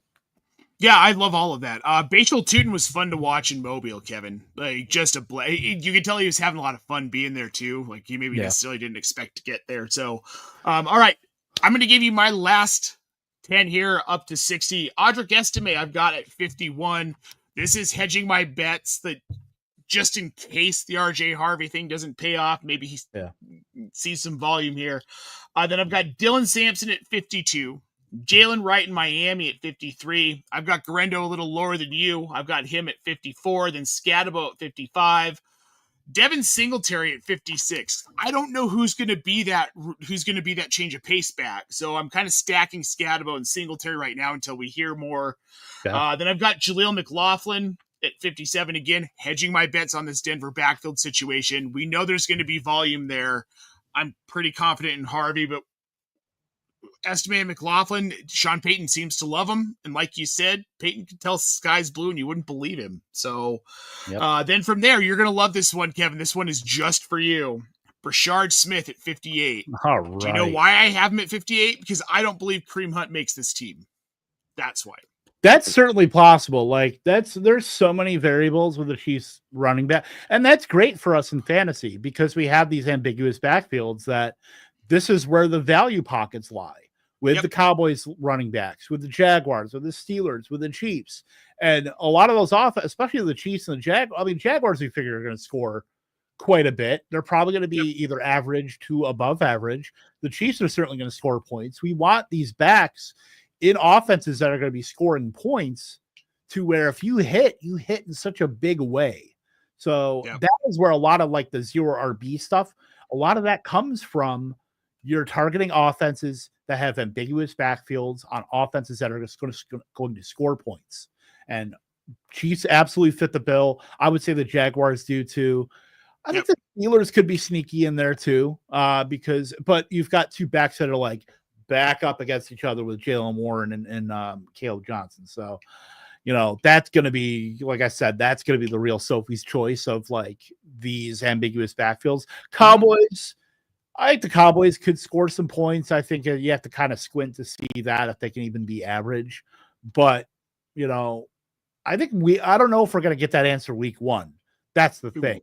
I think of all these other backfields, I think we could get the answer almost immediately. We could. I hope we do. Now, we'll get to my last two, then I want to hear your last 10, Kevin. I have got at 59, Devin Neal in New Orleans. Okay. I think he's got as good a shot as anybody to find a way and weasel himself into work. I mean, Clyde Edwards-Helaire and Kendre Miller. I could see him jumping both of those guys and being the complement to Alvin Kamara. And then I've got Bashal Tutin at 60. For the same reason you've got him up there at 50. Something happens to either one of these guys. They trade Etienne. Tutin's a hell of a back, and I think he could be relevant enough to be draftable. Yeah, at the very least, like for Kendre Miller, at least he doesn't have the court-appointed ankle bracelet. That is, oh my God, why did I just blank on the head coach last season? Dennis Allen. Yeah, Dennis Allen. That's his name. He doesn't have the court-appointed ankle bracelet that is Dennis Allen. So that's that is very true. All right, give it to me, Kevin. All right, Jalen Wright. I think somebody's got to come out of that backfield in Miami. I don't believe in Matt. I think Madison, just like Miles Sanders, is depth at this point, where he was like fine, and that was only because they had to use him in Vegas last season. But I just don't think he's like an NFL caliber running back right now. So I think Jalen Wright, they're going to give him every opportunity. And if Ollie Gordon ends up beating out, these guys, then I think you could go from like 100 to 0 on Jalen Wright and Madison. Like that's, I mean, I think Ollie Gordon's like fine, but I just, nothing jumps out to me. I'm happy to be wrong, but I know the vibes were not like great on Ollie Gordon. I liked him in Mobile, but also he was just nice. He has a great laugh. He's just nice. He's a nice boy. Like he's a nice boy. Yeah. And you know what? That is something. It is something. Braylon Allen at 52. The Jets backfield is obviously Breece Hall, but they wanted to use multiple running. They wanted to use Braylon Allen. They wanted to use Isaiah Davis as like a receiving type back. Like they want to use multiple. I mean, I don't know what, this offense is going to do under, a new regime. Granted, that was Nathaniel Hackett. Nathaniel Hackett is god awful. And I could have told you that dating from his time at Syracuse, as Doug Marone's offensive coordinator, how bad the signs were there for Hackett. The signs were there, man. Look, the vibes were good when he hugged Greg Dulcich in that draft video. Like the vibes were great, and then everything else happened. Straight downhill. Yeah. And 53, Jaden Blue.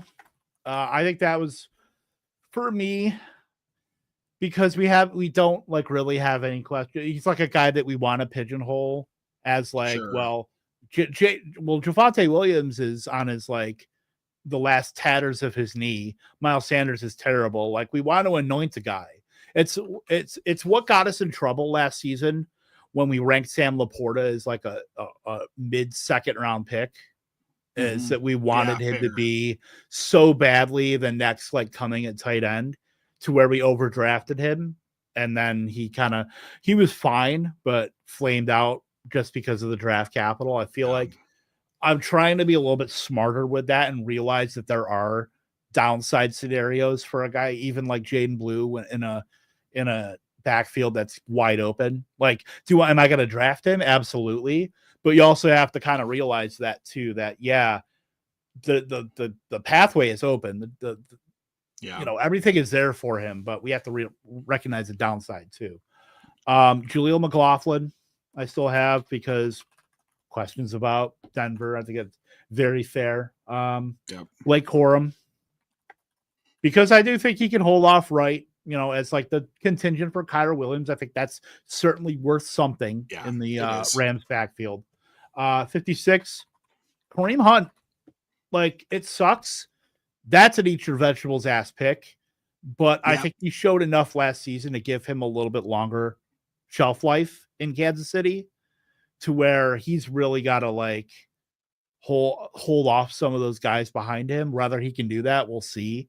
But I think he's on the team week 1, and then it's kind of, we'll see what happens from there, whether or not Isaac Pacheco is,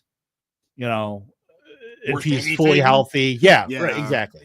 Remember, Pacheco was a 7th round pick, wasn't he? It's like, so, he was damn near Mr. Irrelevant.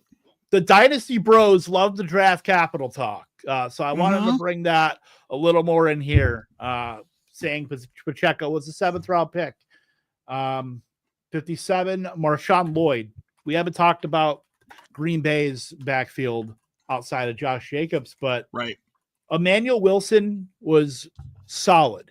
They brought in Chris Brooks from Miami, and he was like a solid like fill-in guy. But they drafted Marshawn Lloyd on day 2 last season, and he didn't really get to show off anything. And I think he could be right. Exactly. I think he could be a compliment to Josh Jacobs. I think he's a better pass catcher than people give him credit for. So I think he could do what Emmanuel Wilson has done, but with more athleticism and with more like, I'm looking for a better word, but like with more violence, I guess. Like he's more aggressiveness. Yeah. Right. Yeah. I agree with you on Marshawn Lloyd. I have him right now. I've got him at 66. That's probably going to change. I just want to see his involvement in camp a little bit and in OTAs to make sure that he's healthy. Right. I still think it's pretty wide open in Green Bay behind Jacobs, but I think they're going to lean toward Lloyd. I think Wilson will be on the field because he does play special teams as well. And I think he did kick return as well a little bit. Yes. But I think he's going to be a core special teamer guy. So he'll still be on the field, and he's like a good third back if something happens. Obviously Wilson had his moments last year too. 58, Woody Marks, because Joe Mixon's not getting any younger for the reasons, we talked about. I think he can do what Dario Gumbawale and Dameon Pierce can do, but just a younger version of that, combining 2 skill sets into one, having only to take 1 roster spot. They condense that backfield down. I think Woody Marks is going to be a pretty good handcuff for a guy like Mixon, even though the line's like not great, but it's still a pretty direct path to work for Woody Marks if something were to happen. 59, another eat your vegetables, is Justice Hill. Justice Hill had some like fantasy relevant weeks there when he was like doing a lot of the receiving work. Like he he gets on the field and he like stays on the field. Like he Yeah. outsnaps Derrick Henry on the regular. We just see Derrick Henry when he's in there. He's almost like, I call him the Jordan Howard effect, where if he's out there, he's not there to catch a pass. He's out there more likely because he's going to run the ball down your throat. So when Justice Hill is there, it's more varied on offense. So 51 targets for Hill last season, 42 catches. Right. That's nothing to shake a stick at all. Nope. And that, like, if you're in a pinch, if you really need like a desperate flex, I think you could do worse than Justice Hill for sure. Oh, for sure. Yeah. And 60, I wish I had ranked someone else here, but it's Audric Estime on the sheet. Like, and for backfield, there's still some ambiguity there. Yep. Like, sometimes as the Davis Maddock one said, sometimes you just got to put a guy somewhere. Yeah. That's Audric Estime. That's how I felt about a lot of these guys here. I mean, really, when you're talking about from 35, from 45 down, it's like you got to slot him in here somewhere. Yeah. Who am I drafting ahead of who? That's kind of what it comes down to. Yep. So, but yeah, look at that. There we go. 60 and top sexy. 60, I think we got the nice, beautiful graphics up there. Thank you, Fantasy Pros, for that. But yes, we should post them up on the socials today and see what people yell at us about. It'll probably be about Christian McCaffrey. More it's all going to be about Christian McCaffrey. It's fine. 100%. It's always about Christian McCaffrey. And here are our top 24. If you want more of our rankings, head over to fantasypros.com. They are posted there. We are both a part of the expert consensus rankings, so we do kind of know what we're talking about. So, thanks for tuning in. And for the most part, this is just a preview of our top 24. And while you're looking at those guys, just want to remind you of a couple of things here. We will be back tomorrow, same time, same bat channel, 12:30 p.m. Eastern Standard Time, to go through our wide receiver rankings. Then tomorrow night, 8 p.m. Eastern, we will be going with the NFL schedule release live and uncut. We'll tell you what we think of all of this new stuff. We've got some international game stuff today, Kevin. Yeah. One of the fun ones I heard, we've got Indy is playing the Falcons in Berlin. Reports were that the Broncos wanted that game, but Indy didn't want to play Denver in Berlin because of the crowd that Denver tends to bring to visiting games. So I'm sure we'll hear tons more of that stuff tomorrow when it comes to the schedule release. Then on Thursday, 12:30 p.m. Eastern, again, we've got our quarterback tight end rankings review with Kevin and I. And then Friday with our buddy Keith, who he did drop in the chat here. We're two of his favorite people, but he likes our Friday show better, of course, since he's on it. We're going to be here. If you've got questions, team@optimusfantasy.com. You can DM us on Blue Sky. You can DM us on Twitter. You can find any of us individually on Blue Sky or Twitter. Hit us up on Facebook as well. Wherever you're following us, drop that question. Yep. We will read it on the show on Friday. We will give you some answers. It's been a blast, Kevin. Thanks for hanging out. We just got a lot bigger. 2 hours of running back rankings. Look, I love running backs as much as anybody, but look, as a zero RB truther, like from 30 to 60 is like my sweet spot as far as like you find the value of guys that you don't have to draft with like super high capital, and you can still, you still find weekly top 12 running backs in that range. Like that's the beauty of a thing like that. So, we love our Bijan Robinsons and our Ashton Genties, and those guys are going to lead people to titles. But, if you're more economical and you want to use wide receiver capital or, draft Brock Bowers or an elite quarterback, and you can find running backs later. They always pop up. They're always plentiful. Just got to use some fab or, be savvy on the waiver wire, and you can get these guys and still have your studs.